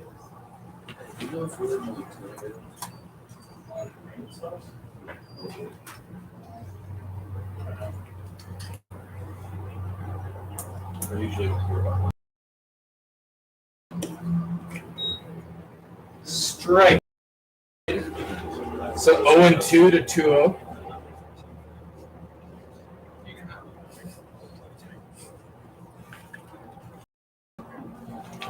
So 0-2 here. One away, the bottom of the sixth. As time is called by the batter. Always good to disrupt Janice's timing, as he is a quick worker. He can have you down in the count before you know it. Oh, as that is swirled slowly to the shortstop. Ooh, he slings it across to just get McDade. Just got him. Didn't get him by much, but he got him. If we had a video replay in this league, we may be coming to a halt, but we don't, so the game moves on. So 2 outs here with a runner on second base for the Brilliance Sox. For first baseman Slayton Vaughn. Oh, Vaughn crushes the first pitch. He was ready for that one. Oh, into left field. And Will Mustard not able to track it down as Vaughn coasts into second for yet another double. First knock of the day for Vaughn. But on the season, Vaughn has... So just the second run of the day for the Brilliant Sox. Jeez. So that is the 10th double of the season on his 16th hit. So singles not really in the repertoire for Vaughn. So he has twice the number of doubles as singles. Oh, nice. What a beautiful piece of hitting by Bockley as the shift is on, and he slaps this one over the left fielder's head for a double, a stand-up double for Bockley, able to beat the shift. Crushes the ball. So a couple quick runs for the Brilliant Sox, showing that they are down but not out. Brings up the hot bat of Gotta love to see it whenever a hitter can beat the shift. Oh, yeah. It's a great approach there. Bockley is many places in his career able to change his approach and go the other way with that one. As Trey Hunt takes strike 1. Hunt also is a runner at second base.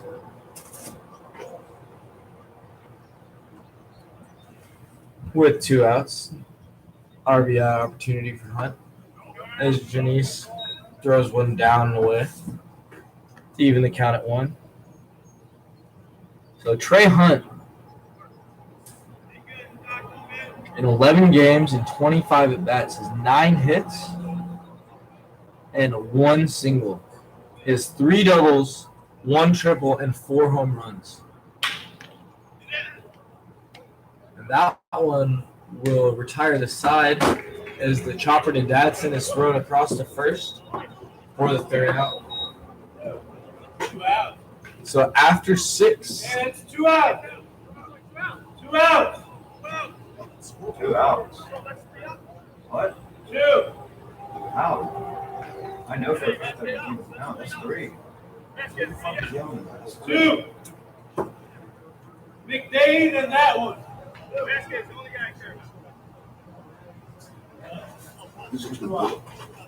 so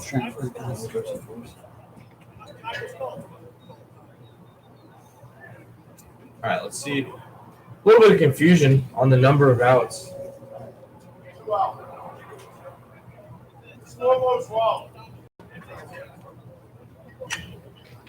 As Anton got hit by Smith, strikeouts. Oh yeah, that is correct. There is only 2 outs. As Jarrett Anton led off the inning, got hit by a pitch, and advanced to second base. So put 2 outs on the board. I mean, this is for How's the run? They already have this. Count in the run. It says, 6-4. are you sure? Yeah, they scored another run. They scored on that time. It was, They should this should be 4. Sure? No. I'm not. They scored 2 outs. Make it 2 outs at least. This is for them. They already. Oh, go back. I can't. Yeah. Because who let off the inning? So should we get back in the 6th? they did that pitch, I thought.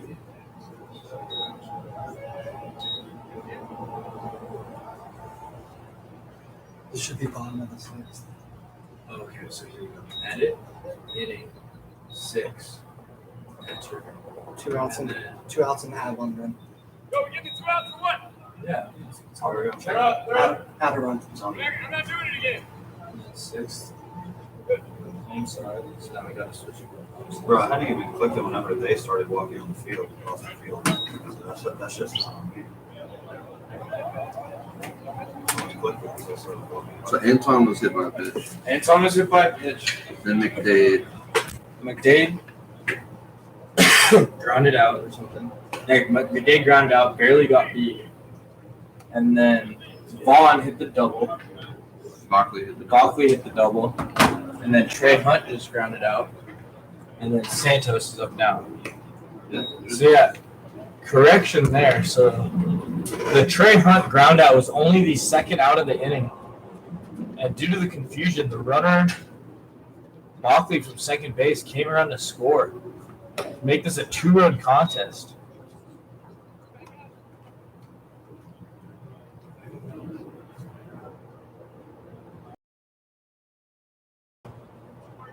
As the run would not have scored if they were aware of the number of outs. Janice Wines delivers as Santos chases the fastball up and out of the zone for strike 3. So there's the 3rd out of the inning as we head into the top of the 7th.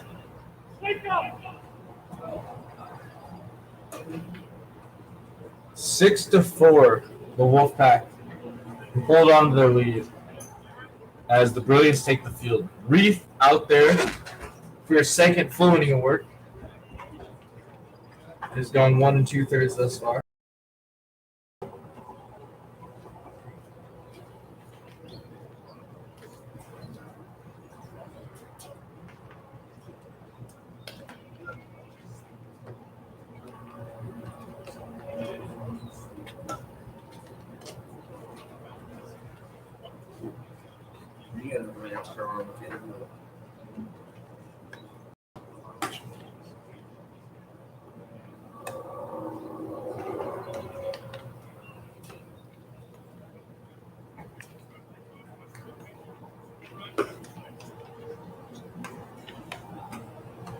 So Reith back out to take the 7th. After 6, your score is 6-4. Wolfpac over the Brilliance Sox.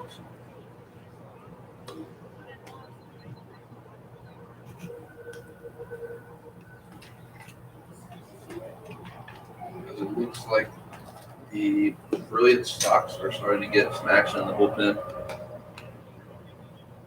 Down there in the bullpen is the right-handed pitcher David Grubauer. Grubauer, who actually played against the Brilliant Sox and Road Warrior Black Sox in the 2020 Empire League. Also held here in beautiful Washington, Pennsylvania. Two-way player. Plays a little bit of catcher, but mainly has been a bullpen arm for us. As Cole Workin, the 8-hitter and catcher, steps in, takes a ball just off the plate inside for ball 1.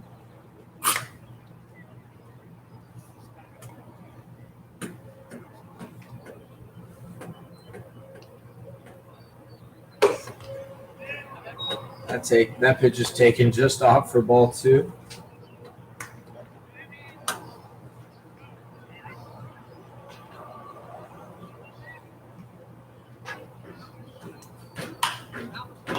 Pitch swung on and fouled off to the first base side out of play. So Reed doing a good job keeping the quick pace, keeping the ball moving. Which one of you guys are going to take my rep? Who's taking it? It's going on someone's ERA. You guys are paying attention up here, bro. I don't care, bro. You guys gotta be paying attention. Do the scoreboard already. You guys fucked me. You gave me their run.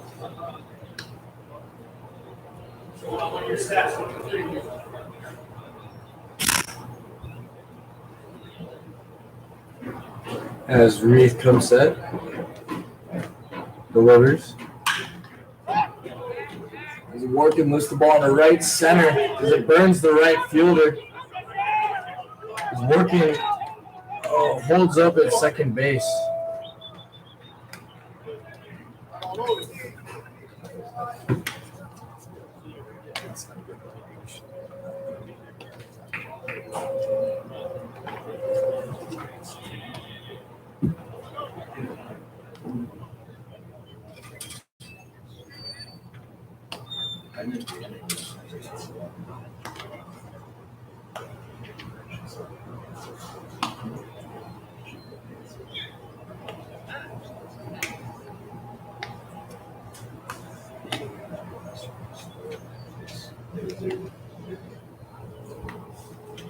So Reef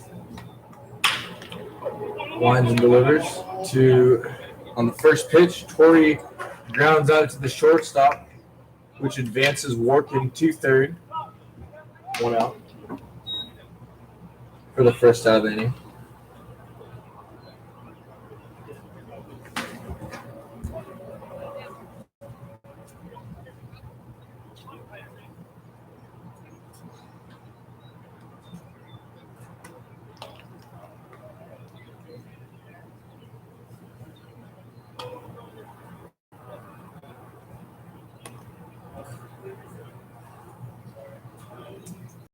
In the top of the 7th.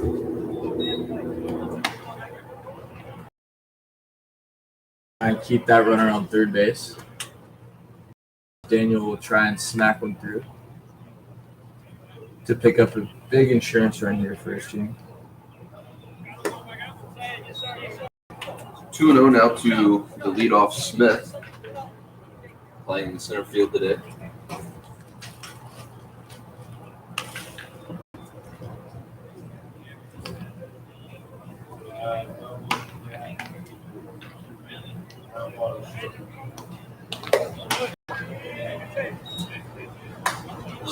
Owen takes a little bit off of that pitch to bring it to 2-1 now.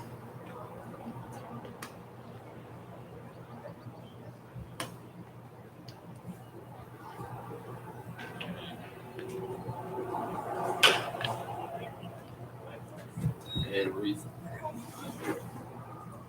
gets the count back to 2-2.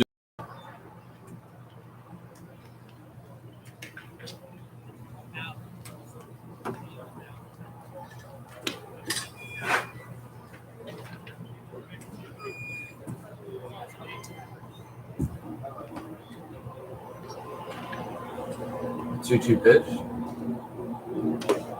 Slider off the plate away for ball 3. So full count here to McDaniel. With the infield in. A lot of room up the middle. As Anton is shifted over towards third base.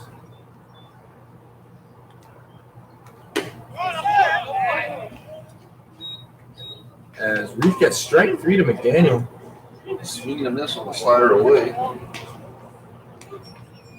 As there are now 2 gone in the top half of the 7th inning.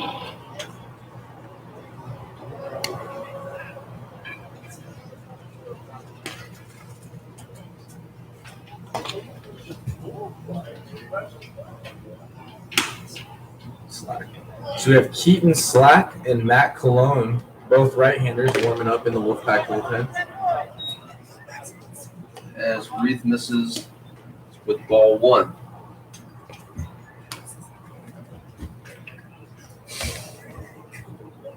To the 2 hole. 2 balls and no strikes. Is the count to Dadson.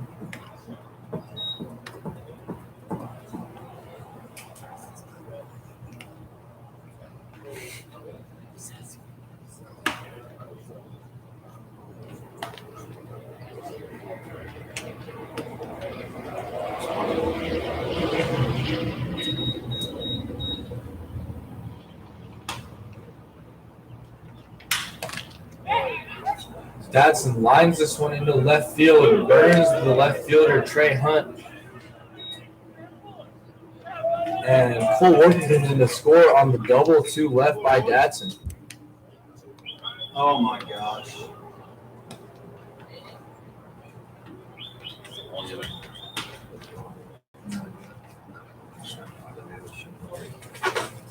I thought I was on the right end. I mean, we corrected it last night.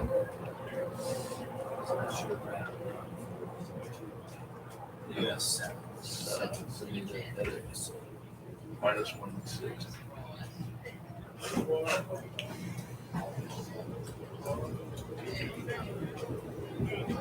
So Demko will meet with Reith on the mound and will replace Reith with David Ruba for the Brilliance Sox. So David Ruba,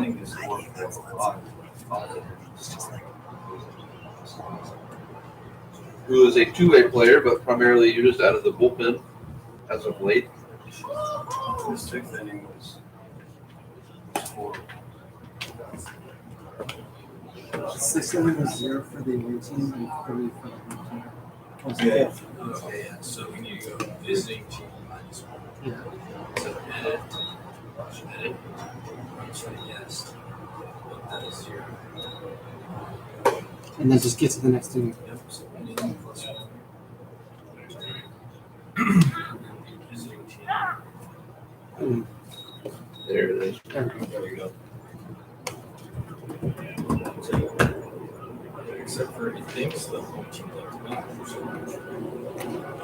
No, so it's 2 outs. Did you get the hits on there? Yeah, hits are right. We're good for now. It doesn't matter if it's Every hit out, it's going to go to the 8. It's going to go to the Yeah, I think because it thinks it's the longest. But it's when did the right thing in there. So yeah, it's also doing this with the arrow. Just tell it. Just tell it to the complex. Just give it a machine. Oh, okay. Dang, that's the so yes, that switches it to So now I can click. and it'll be right. Now I can click this. Now you have 3 outs. No, it's still 2 outs, remember? Still 2 outs, yeah. So Fuck. Easy. Yes, on that. Yes, and now we're in there. And then we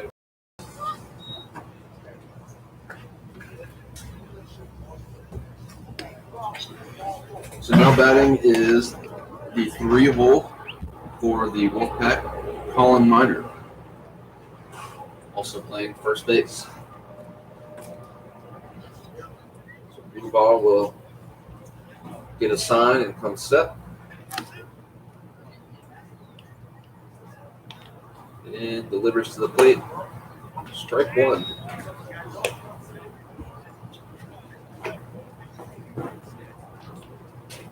Job of coming out of the pin by Grubauer and working ahead of the hitter. He is now 0-1 with 2 outs in the top half of the 7th inning.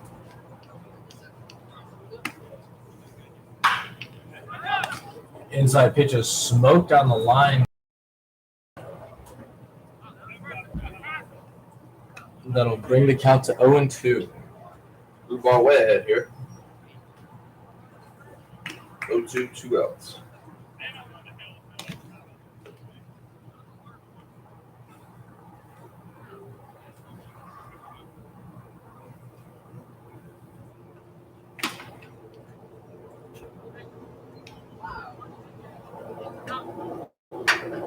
Grubauer winds, delivers, fastball up and off the plate away.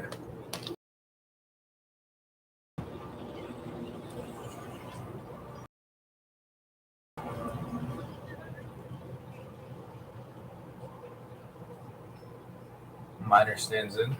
Grubauer gets the sign. Winds, delivers. Slider is off the plate away for ball 2. Even 2-2. So runner on second, 2 out. 2 count for first baseman. Grubauer on the first base side of the rubber. Winds, delivers. That pitch is spoiled away. Right field side.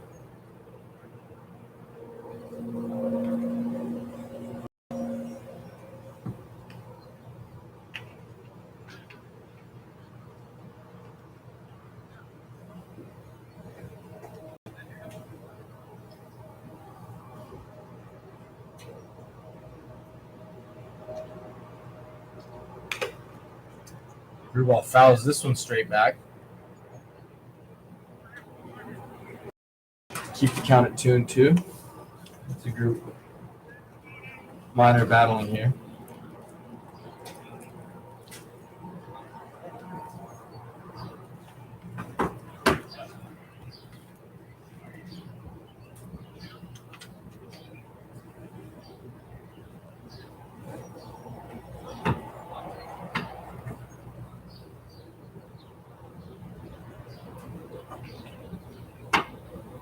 Grubauer looks in. Oh, that ball is off the knob of the bat. You know something? That's been off the Anderson. Maybe it must have been off the elbow guard. Or the wrist. No, It sounded a lot like bat, which is what the umpire is telling Minor. As Minor pleads his case, that hit him in the elbow guard. Looks as if Minor will have his way and will take first base. So after a long at bat, Minor hit by a pitch. Brings up Josh Raywalt. Raywalt recently released from the Wild Things.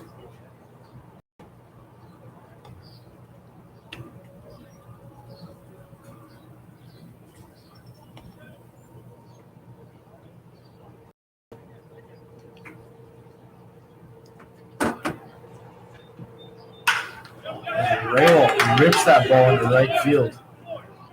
Brings in the runner from second base as that is cut off by Slayton Vaughn, the first baseman.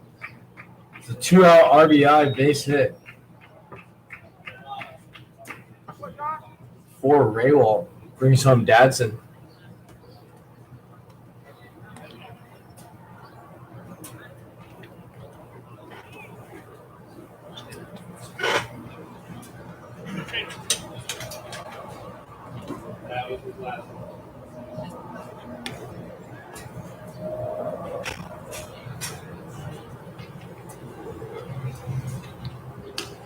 That will bring to the plate Mercado, the 5-hole playing third base, as he will take ball 1.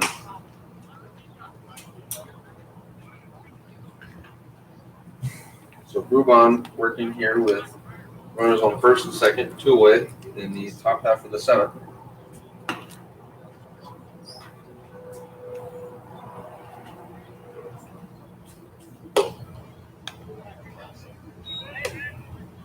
Move on, misses ball up.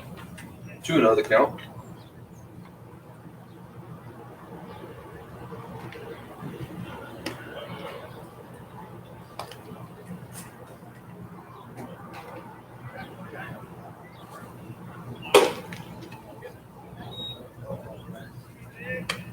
Rubon misses up again. 3-0 the count to Mercado.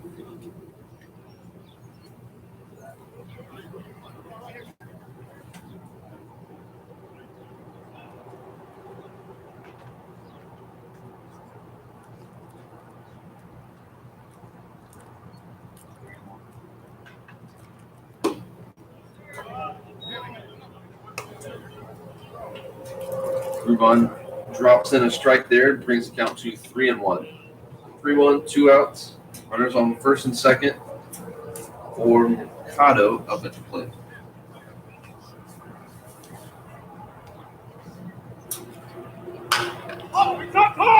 And Mercado pops this one up. Shallow center field. And center fielder will make the catch for the third out. And that will bring the 2-run top half of the seventh inning to a close.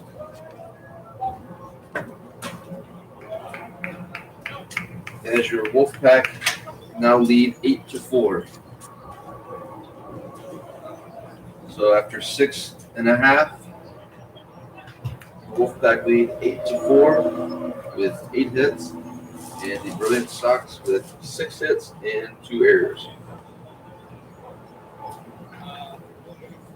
So it looks like we will have a pitching change for the bottom half of the seventh.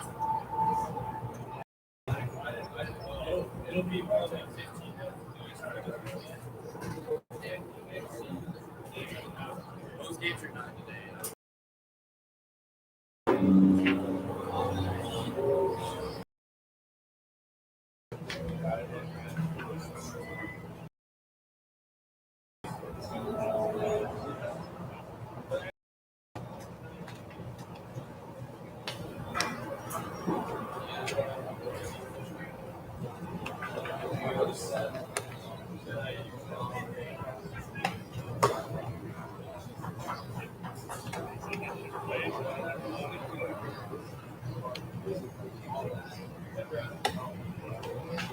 It looks like Keaton Slack will be called upon for the relief effort here in the bottom half of the seventh.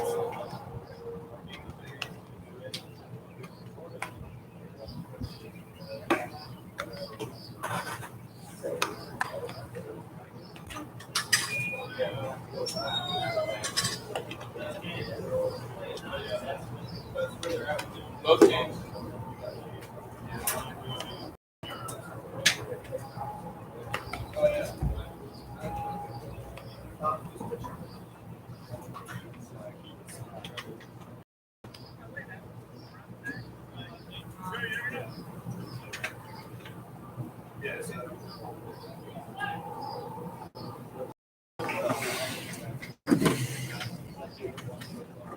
So leading off for the Brilliance Sox, steps in number 7, Jimmy Boyce, as he takes strike one.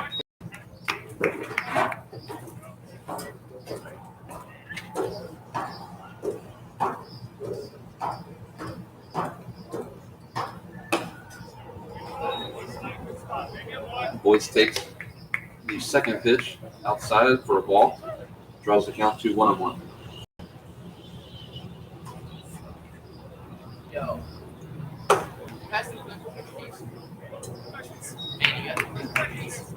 Not a bad pitch there as Slack. This is just up, maybe a little away as well. Draws the count to 2-1. Delivery strike.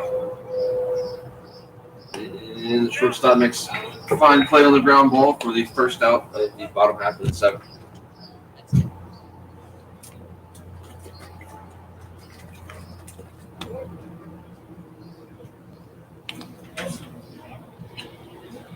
Stepping in now is the left-handed Hitting third baseman Mark Demko.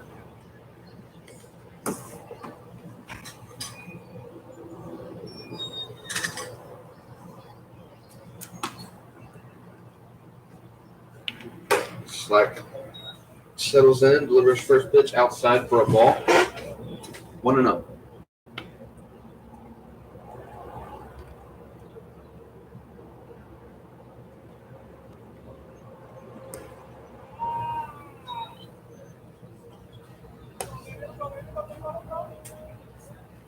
This is low. Ball 2.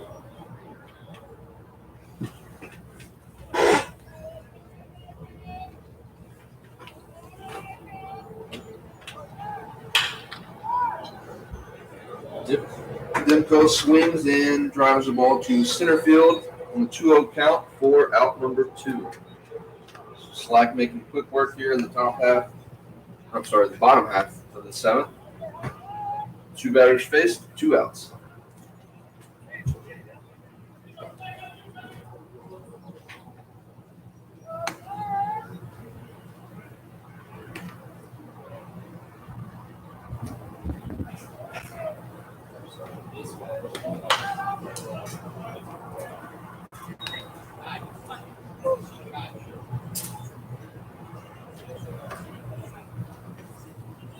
Strike one to Brett Smith.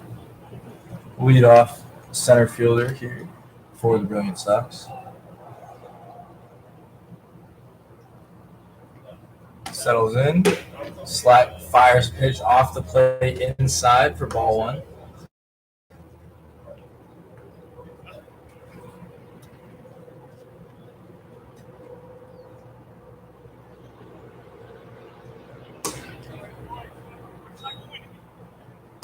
Strike 2 to Smith.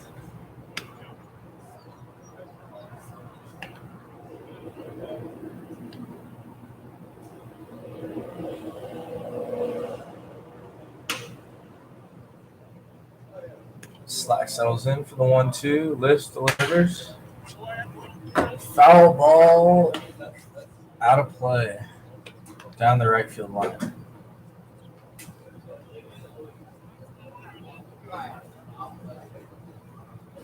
Slack traded from the Brilliance Sox to the Wolfpac.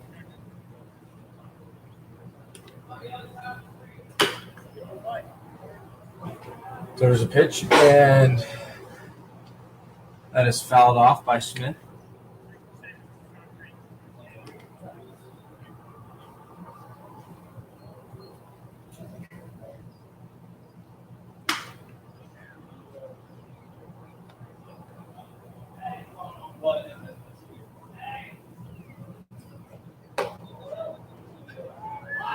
Slack fires ball 2.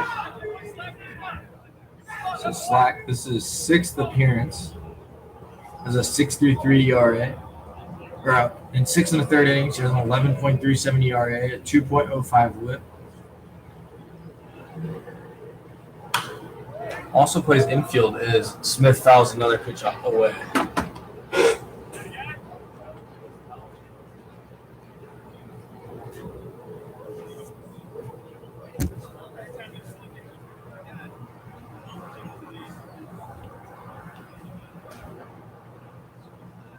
Slack fires.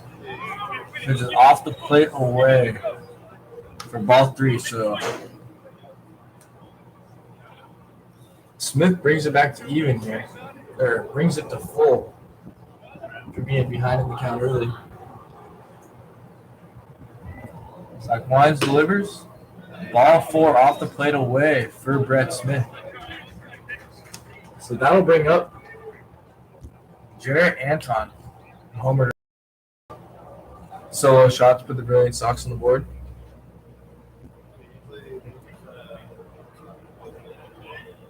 Ready to hit here with 2 outs in the bottom of the 7th inning.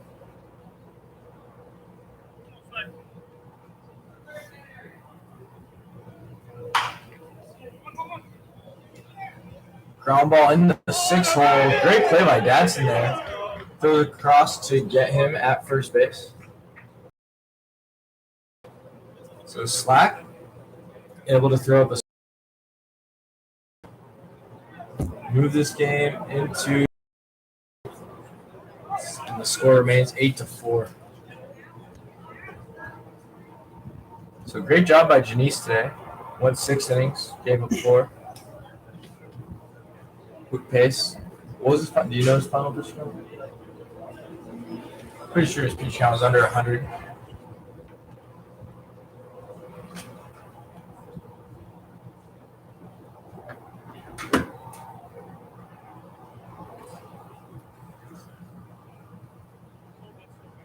As Grubauer comes back out.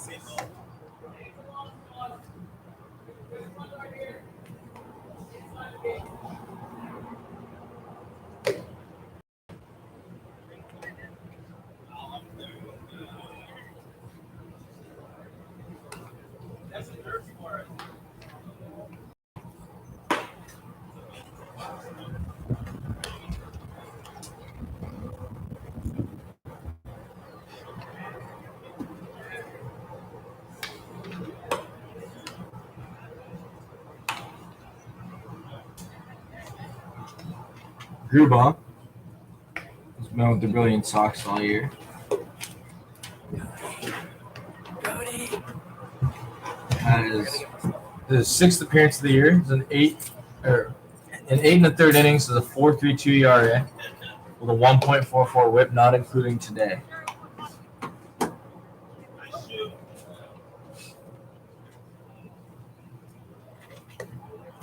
Also has 4 bats. He's 0 for 4 thus far.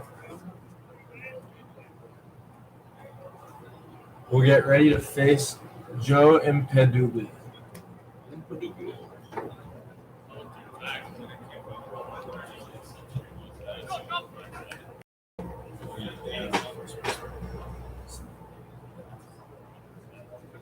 So one of those runs by Janice is unearned, as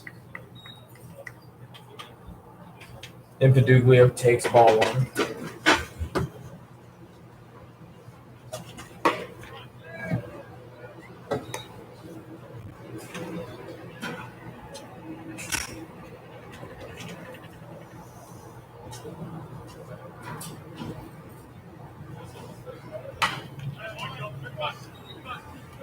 Grubauer works ahead now.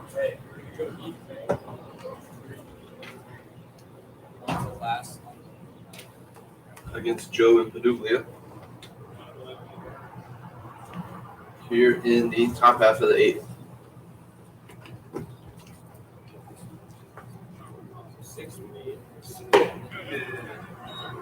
And Grubauer misses up. Just draws the count to 2-2. 97.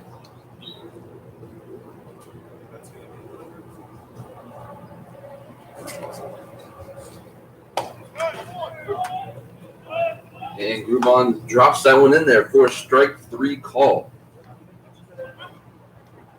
So he sets Impeduglia down on strikes for the first out of the top half of the 8th.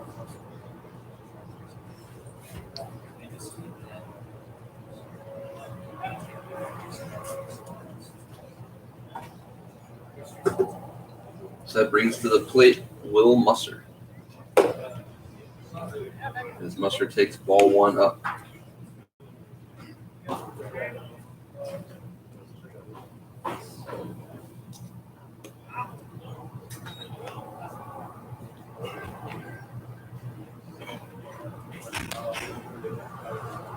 So Musser way ahead in the count now, 2-0.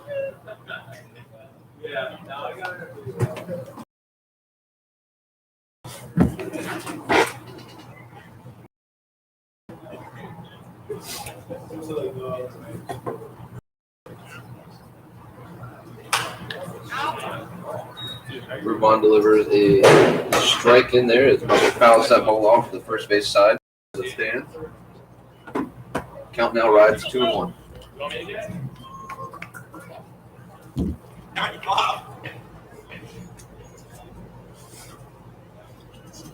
Where'd it go?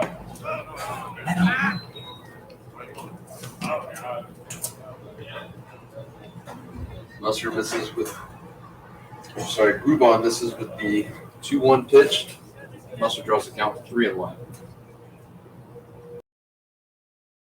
And strike 2 in there by Groupon. Draws the count to full.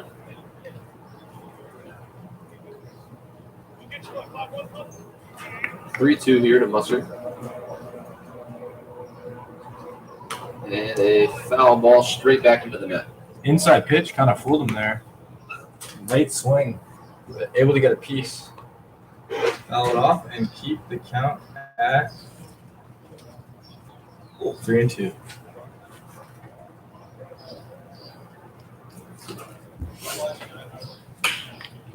That ball is lifted into short center field. As a hit's a hit. All look the same in the book.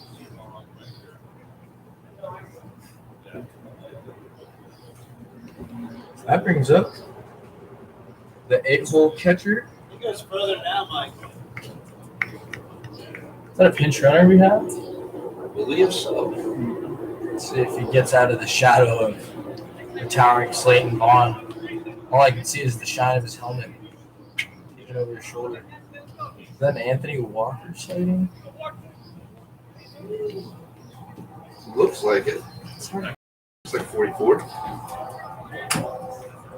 So that'll bring to the plate the catcher, Cole Workin. We take strike 1 from Groupon. Groupon. Yeah, Groupon on my mind. Yeah, so that is 44. That is Anthony Walker doing the pinch running for Will Musser. Will likely be taking over in left field for the last few frames of this ball game. That foul ball is lifted down the right field side.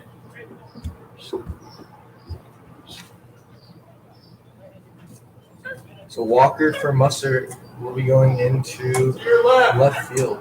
Up for left.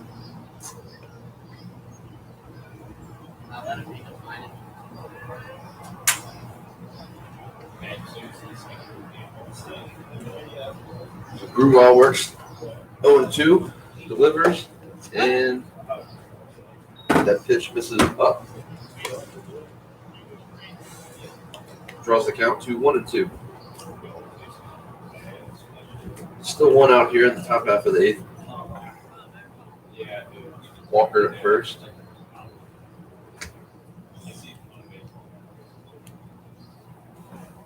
Grubauer winds, delivers. Osby pitch away for ball 2.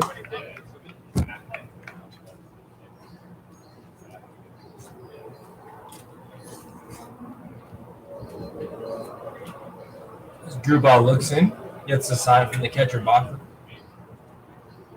Winds, delivers. Fastball up and inside is swung through by Workin. So good pitch calling there by Bockley. As he was looking soft away, busts him inside with the high heat. So there's now 2 strikeouts this inning for Grubauer. As he will bend down and grab some rosin behind the mound and work to get a grip on the ball. Stepping in now is the 9-hole Joe Torre.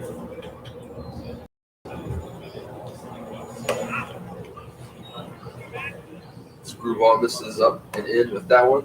1-0 from Torre.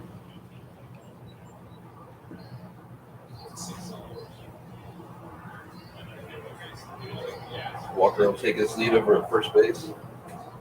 And Screwball gets the sign and comes set and delivers. Osby pitches away for ball 2, 2-0.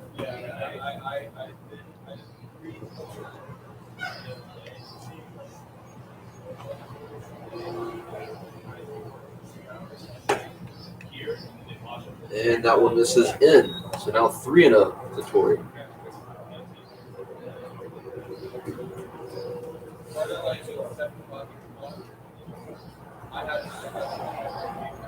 So Torrey already with 1 hit, 1 run scored, 1 RBI on the day. And that is ball 4. So that is 4 straight to Torrey. Grubauer, as Bockley will take a trip to the mound. settle Grubauer back in as he will face the leadoff for the Wolfpac.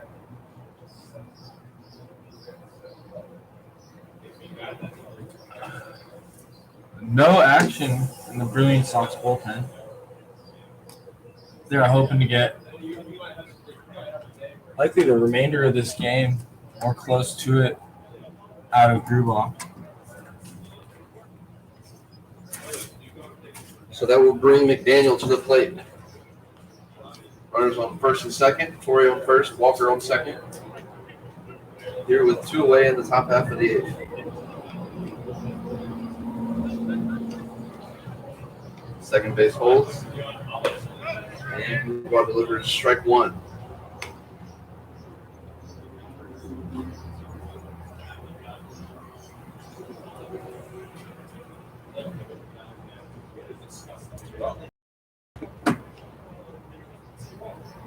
Grubauer winds, delivers. That offering is down to even the count at 1-1.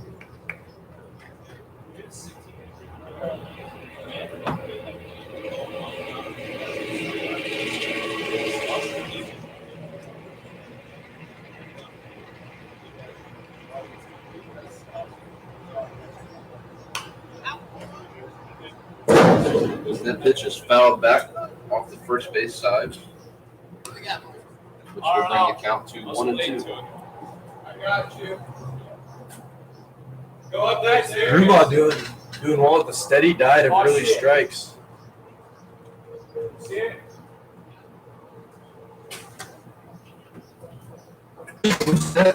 No, Prepares for the 1-2 once again. That's not the one. Now just like. Yeah, I'm positive. You got it. Daniel calls time, steps out. I'm just playing. That's it. That's it. That's it. No, I'm serious. That's it. That's the only one. McDaniel takes a pitch just off the plate away for ball 2. 2-2. I love you.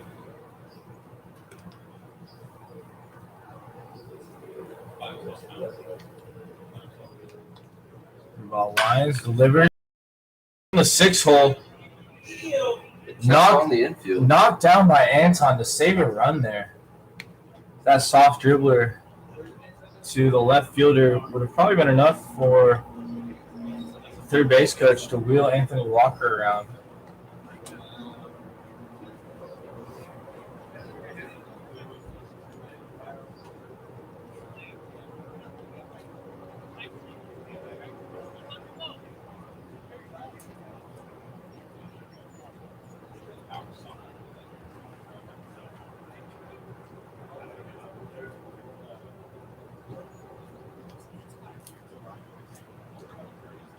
So the shift is on for the left-handed bat of Brandon Dadson.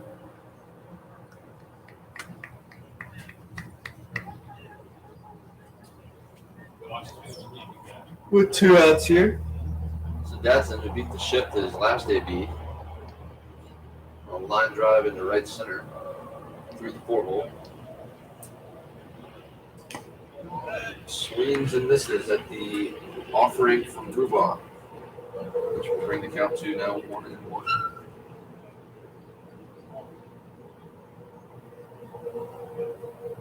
A lot of space up the middle of the field as Anton is on the left-hand side of second base, the shortstop, and the second baseman is in short right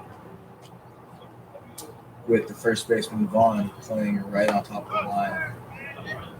As Grubauer paints a cutter or slider on the outside part of the plate there.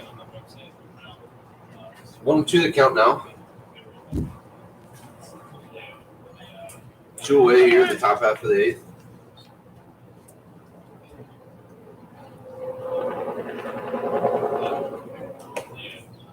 That pitch is taken up and out of the zone for ball 2. 2's all around now. 2 balls, 2 strikes, 2 outs for the 2-hole. And 2 on, 3 on. Bases loaded. So nowhere to put him, and the runners will be going here.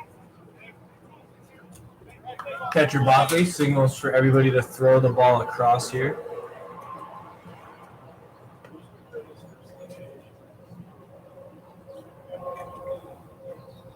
Rubach comes set. Payoff pitch on the way. Runners go. That pitch is off the plate away for ball 4. So the RBI walk for the shortstop, Brennan Dadson. Will bring home the pinch runner, Anthony Walker, who will be settling into left field for the final few frames of this ballgame. Goes out to talk to Grubaugh again.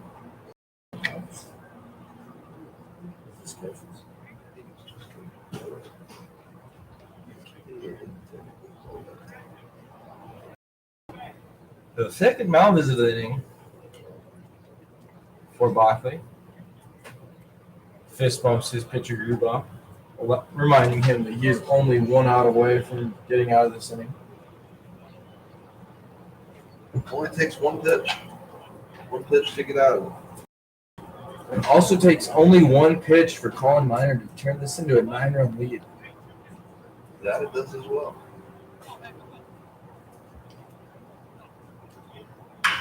As Miner ropes the first pitch slider up through the 6-hole. Which will plate 2. So a 2-run RBI single. Brings home Torrey and McDaniel. So Miner is now at first base, and Dadson is at second, who reached on the bases loaded walk.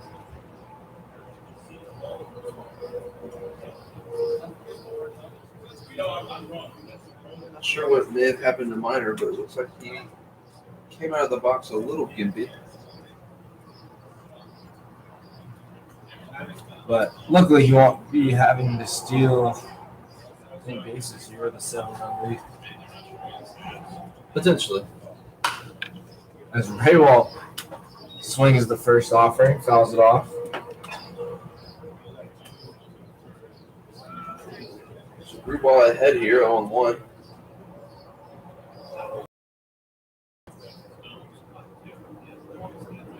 The Wolfpac have now gathered 3 crooked number innings. They've now scored 4 in the 5th inning, 2 in the 7th, and 3 here in the 8th so far. As Grubaugh delivers strike 2. Is after scoring a pair of single runs in the 3rd and the 4th. So Grubaugh ahead, 0-2. As Dadson takes off on the pitch, and the pitch finds its way to the backstop. So Miner coasts into second base. So it's stolen base for Dadson, and a wild pitch advances Miner.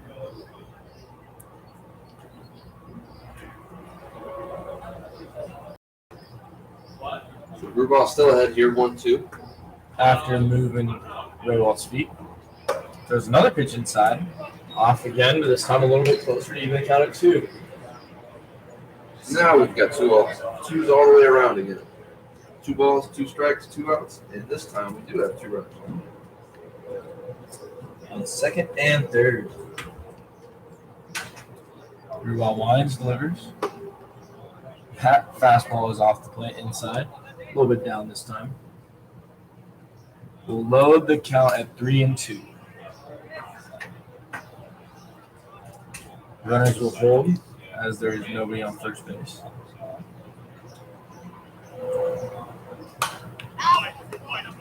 As the pitch, likely off the plate away, is spoiled down the third base side by Raywalt.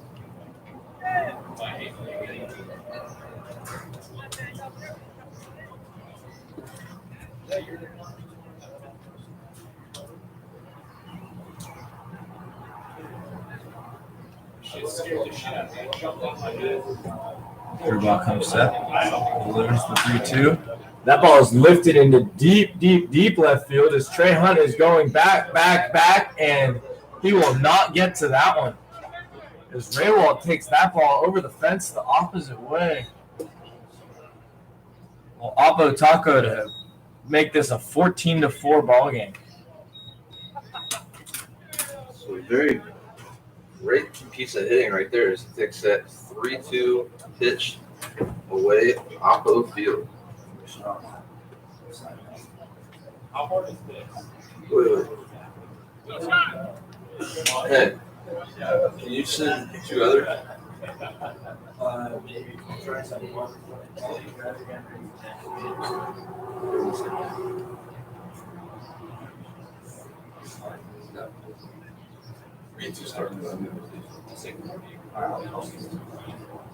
I still need to like get ready to.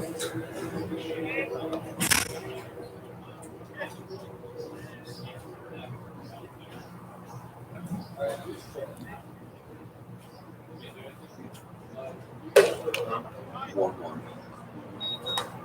I mean, I don't know how long do you need to do? Rubal delivers a strike there.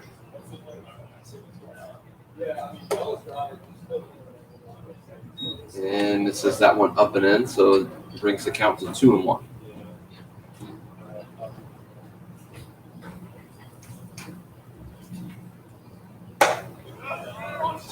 Rubal delivers a strike on the outside half, brings the count to 2-2.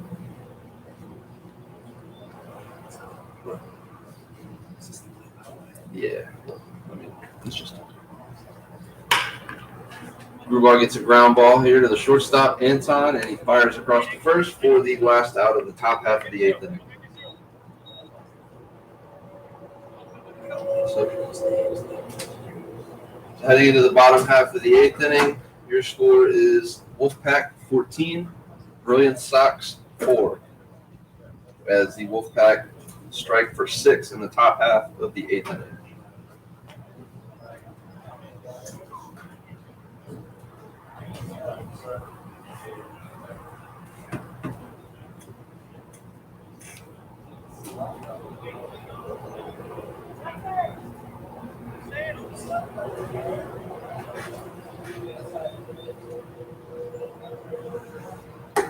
So Keaton Slack will take the mound again for the Wolfpac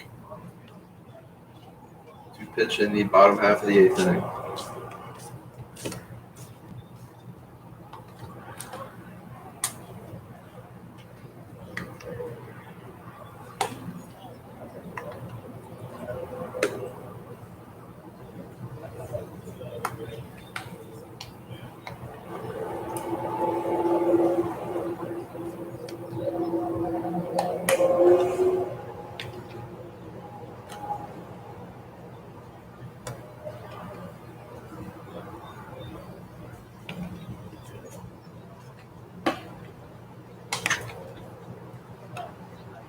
So it appears manager Mark Dimko is signaling down to the bullpen for what I believe to be someone to get hot, but it looks like it will be the bullpen catcher to come in to hit in the 3rd spot of the lineup this inning.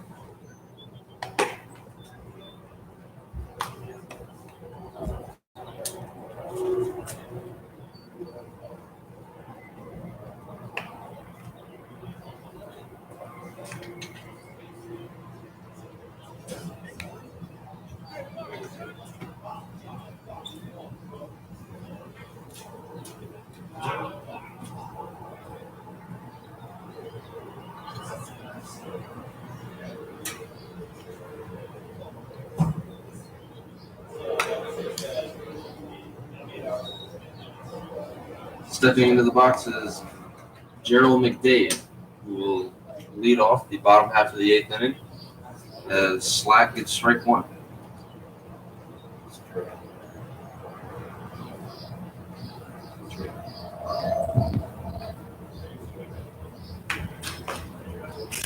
A swing and a foul ball straight back for strike 2. Slack now sitting 0-2, well ahead of it.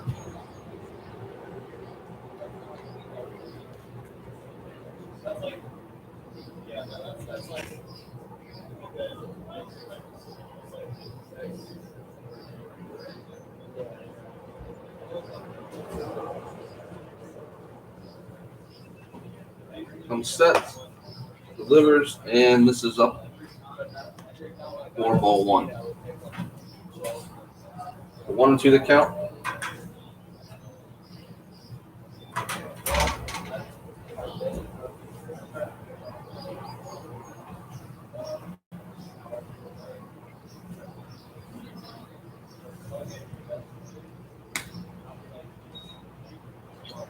And Slack misses away. 2-2.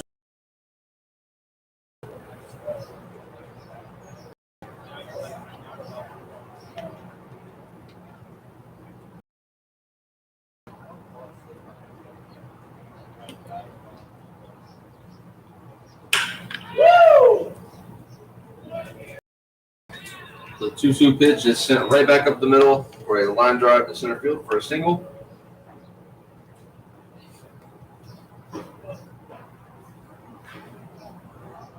As McDade, first base safely.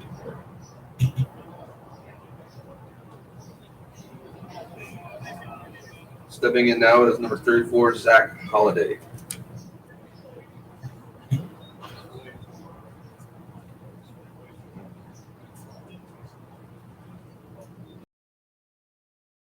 It appears we have two number 34s on the roster.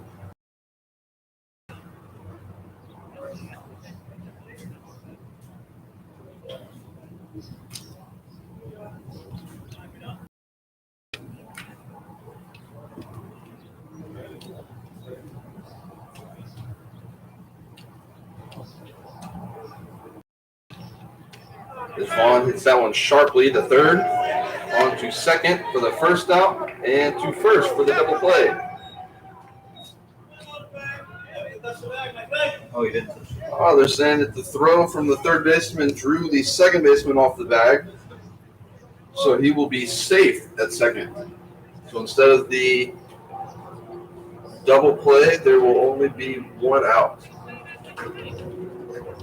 Just clear. I mean, it'll go to the.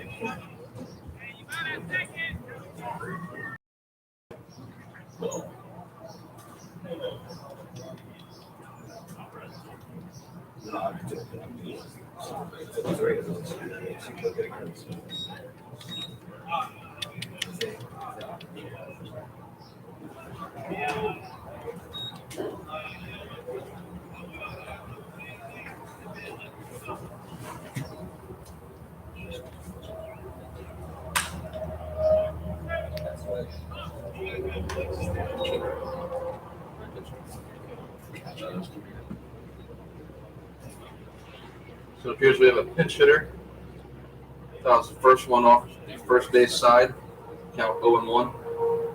Slack. In there for strikes. Now 0-2.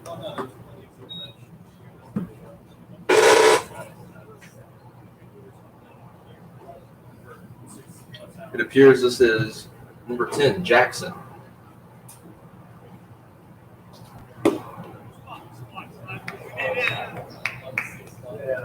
As he will take ball one away.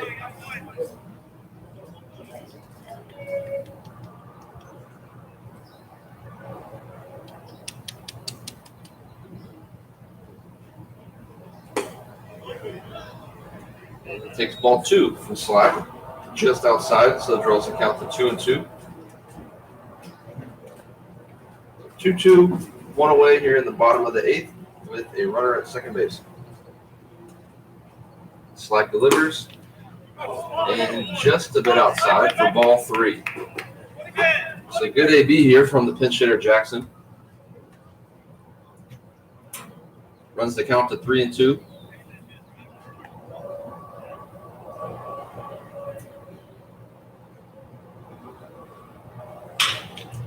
And a shattered bat single through the left side, as that will advance the runner from second to third. And a base hit for the pinch hitter.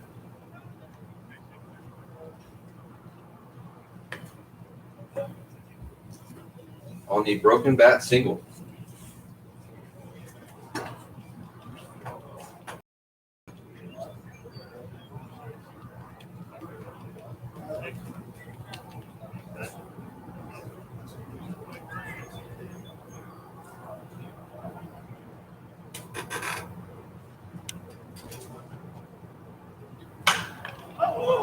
Trey Hunt. So Trey Hunt takes the first pitch he sees and pops it up to first base, or to the first base side. First baseman makes the play. And there are now 2 away. And stepping in is number 26.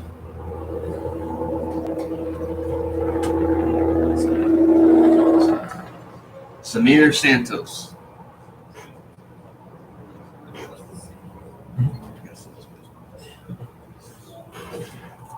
So Slack comes set and delivers the first pitch. Strike 1. Fastball on the inside half.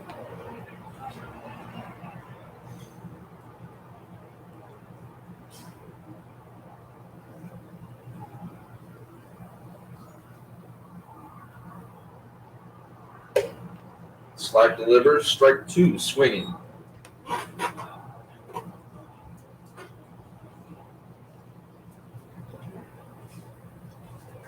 Way ahead here, 0-2. 2 away.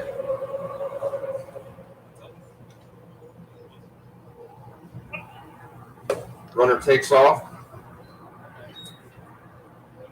for that pitch up. So that will be a no contest stolen base for who was the pinch hitter. Now in the game, Jackson.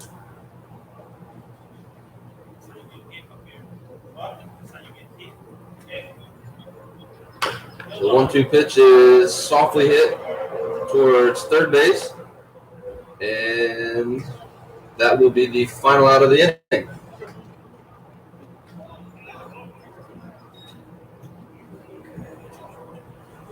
Who he appears to be saying was a foul ball off of his foot. So with no foul ball indicated, that ball was live, and that will be the last out of the inning. So heading into the 9th inning, Wolfpac 14, Brilliance Sox 4.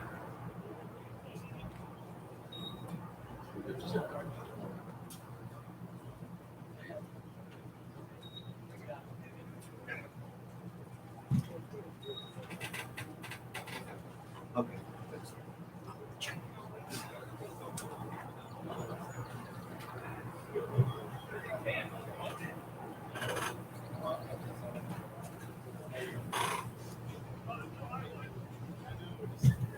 Grubauer will take the mound again for the top half of the ninth.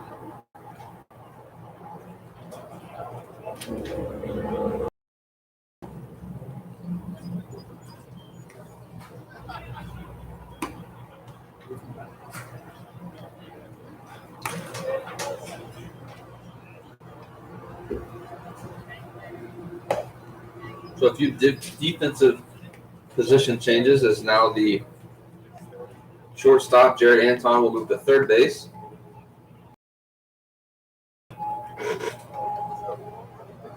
Jimmy Boyce, the second baseman, will move over to short. Jackson will relieve Bockley to catch.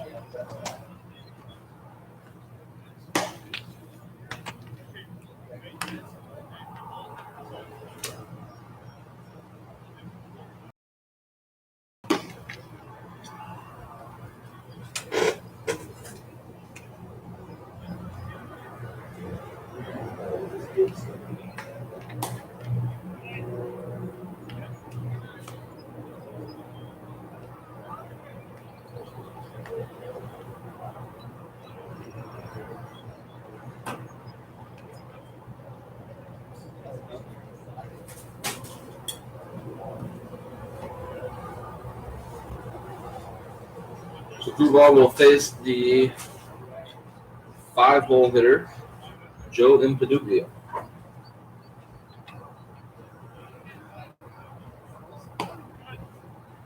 He takes ball 1 outside. So 1-0.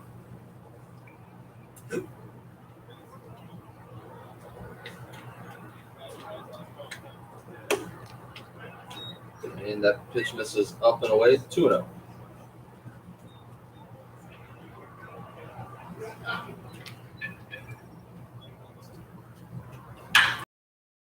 Impaduglio takes this 2-0 pitch and sends it to deep right field as that ball is gone and into the parking lot. So in Impaduglia's first game with Ginzer, he is swinging it well and seeing it well. 2 hits on the day, I believe 2 walks. I know of at least 1.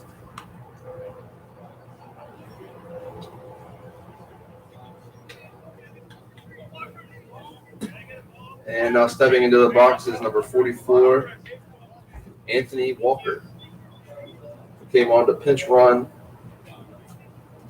a couple innings ago.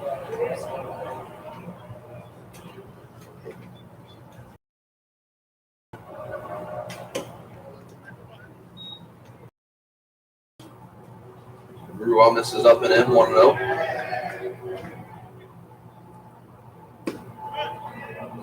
Walker takes the second pitch for a strike. Count now 1-1.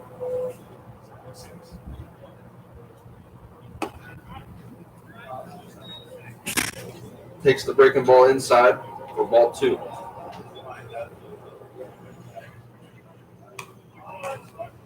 And Walker fouls the pitch as Grubauer is working rather quickly here in the top half of the ninth. After giving up the lead-off solo shot.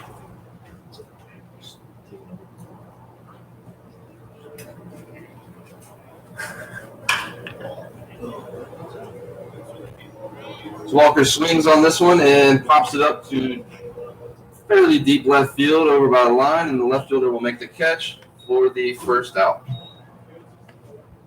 So that brings us to 1 away here in the top half of the ninth.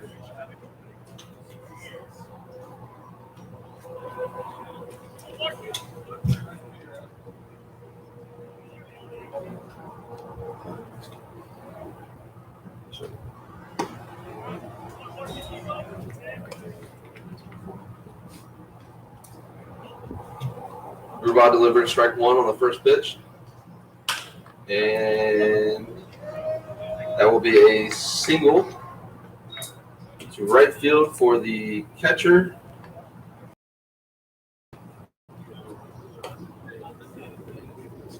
For the Wolfpac, Cole Workin. So Workin continues his hot streak with a single to right field. Grubauer will now face the second baseman for the Wolfpac.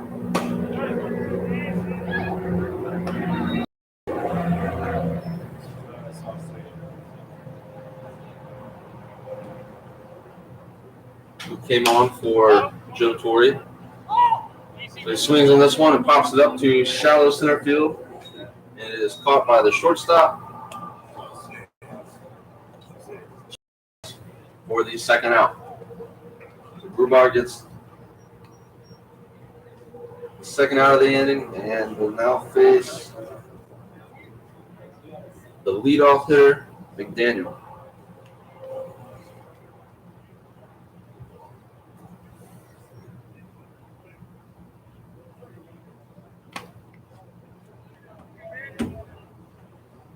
Grubauer misses that pitch in and will actually hit McDaniel. So that will put runners on first and second to face Dadson.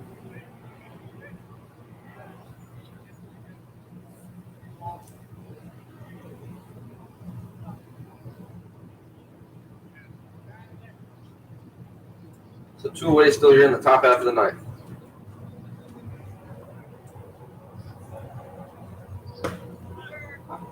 And Grubauer drops in strike 1 on a slider. Backdoor slider to the lefty.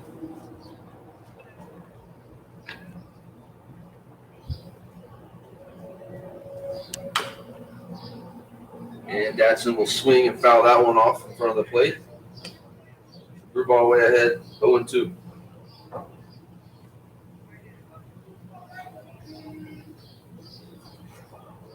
Grubauer way ahead here, 0-2. 2 outs. Runners on first and second. And a slider hit to left field. So that will keep the runners at second and third. And the bases are now loaded. And that will bring to the plate pinch hitter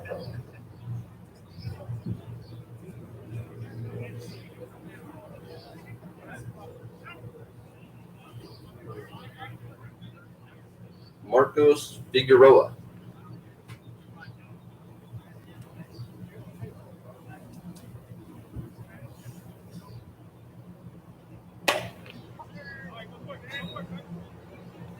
Figueroa here hitting for Colin Miner as he takes strike one on the fastball on the outside half.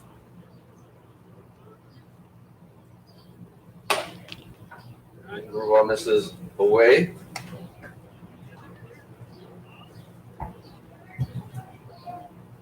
One and one.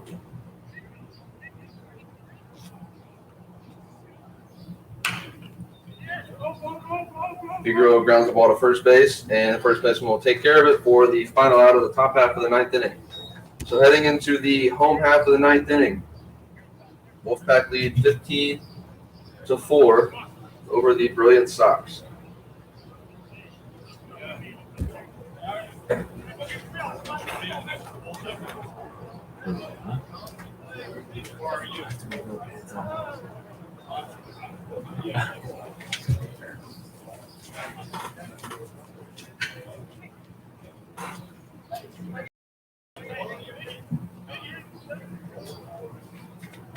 So with 3 outs to go, Jimmy Slack will take them out again for the Wolfpac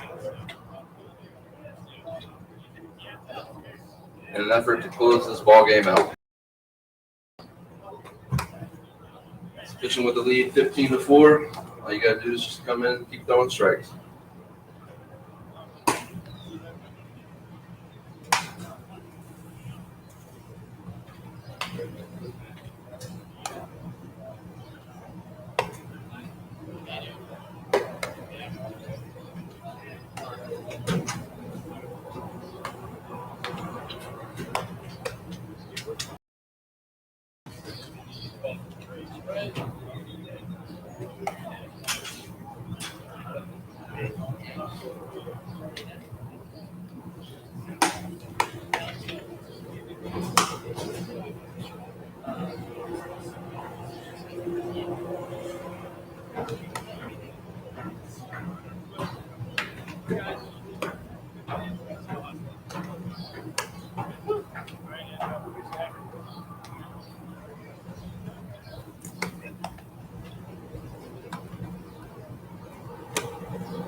I don't know if I'll be used in the league for the next game, but I'm supposed to play you have to look. And then I start losing. But if I don't get used today, I'll throw just a little bullpen and then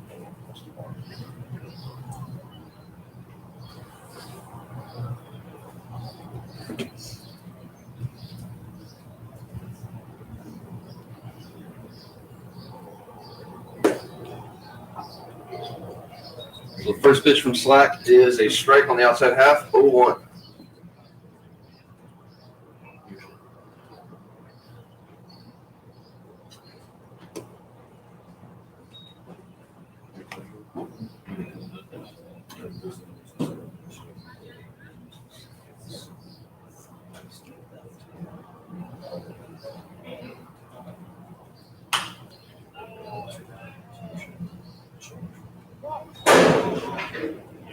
So the 1-1 pitch is fouled off by Boyce off the first base side, so count rides at 1 and 2.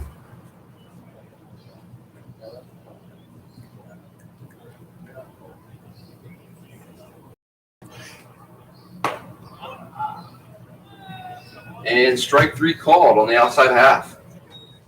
So Slack sets him down on the strikes for the first out in the bottom half of the ninth.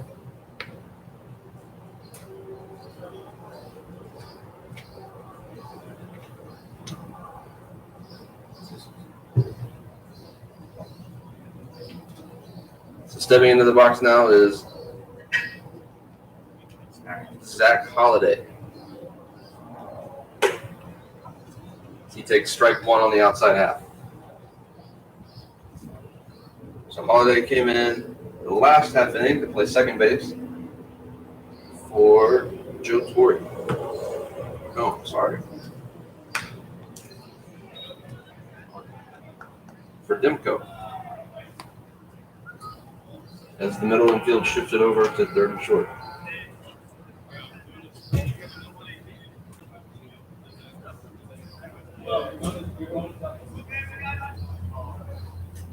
So Slack working quick here, 0-2.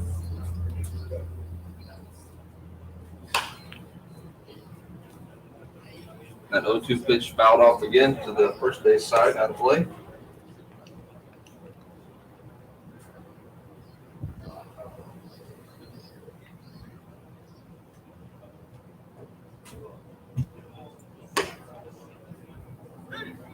And strike three called again on the outside half.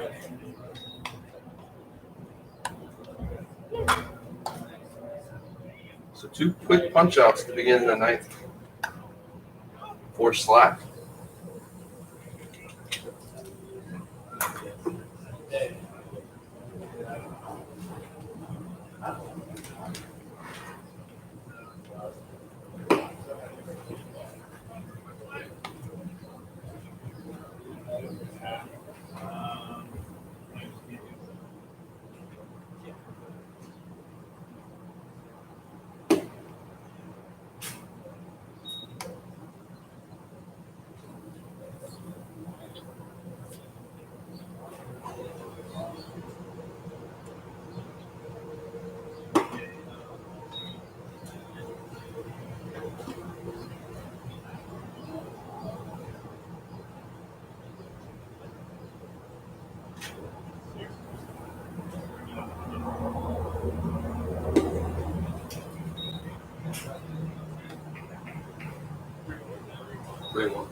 So count now 3-1 from Slack.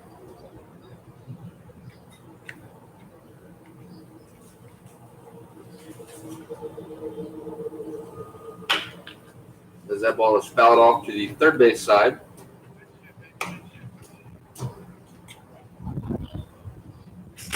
Runs the count full. 3-2, 2 outs here in the bottom half of the ninth inning.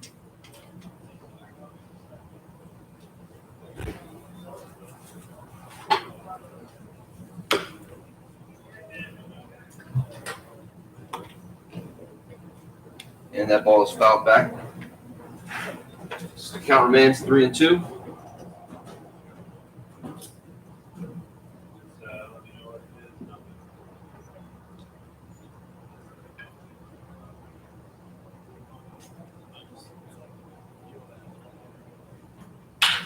And that ball is lined to left field for at least a single, and he will make it to second base easy for a stand-up double with 2 outs.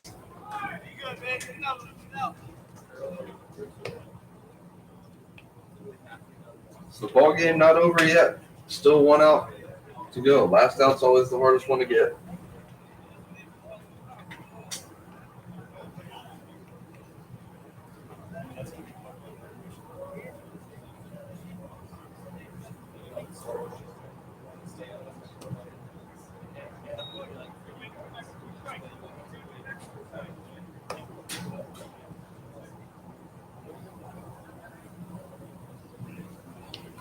So stepping in is now the left-handed hitting middle infielder, Jarrett Anton, as he takes strike one on the outside out.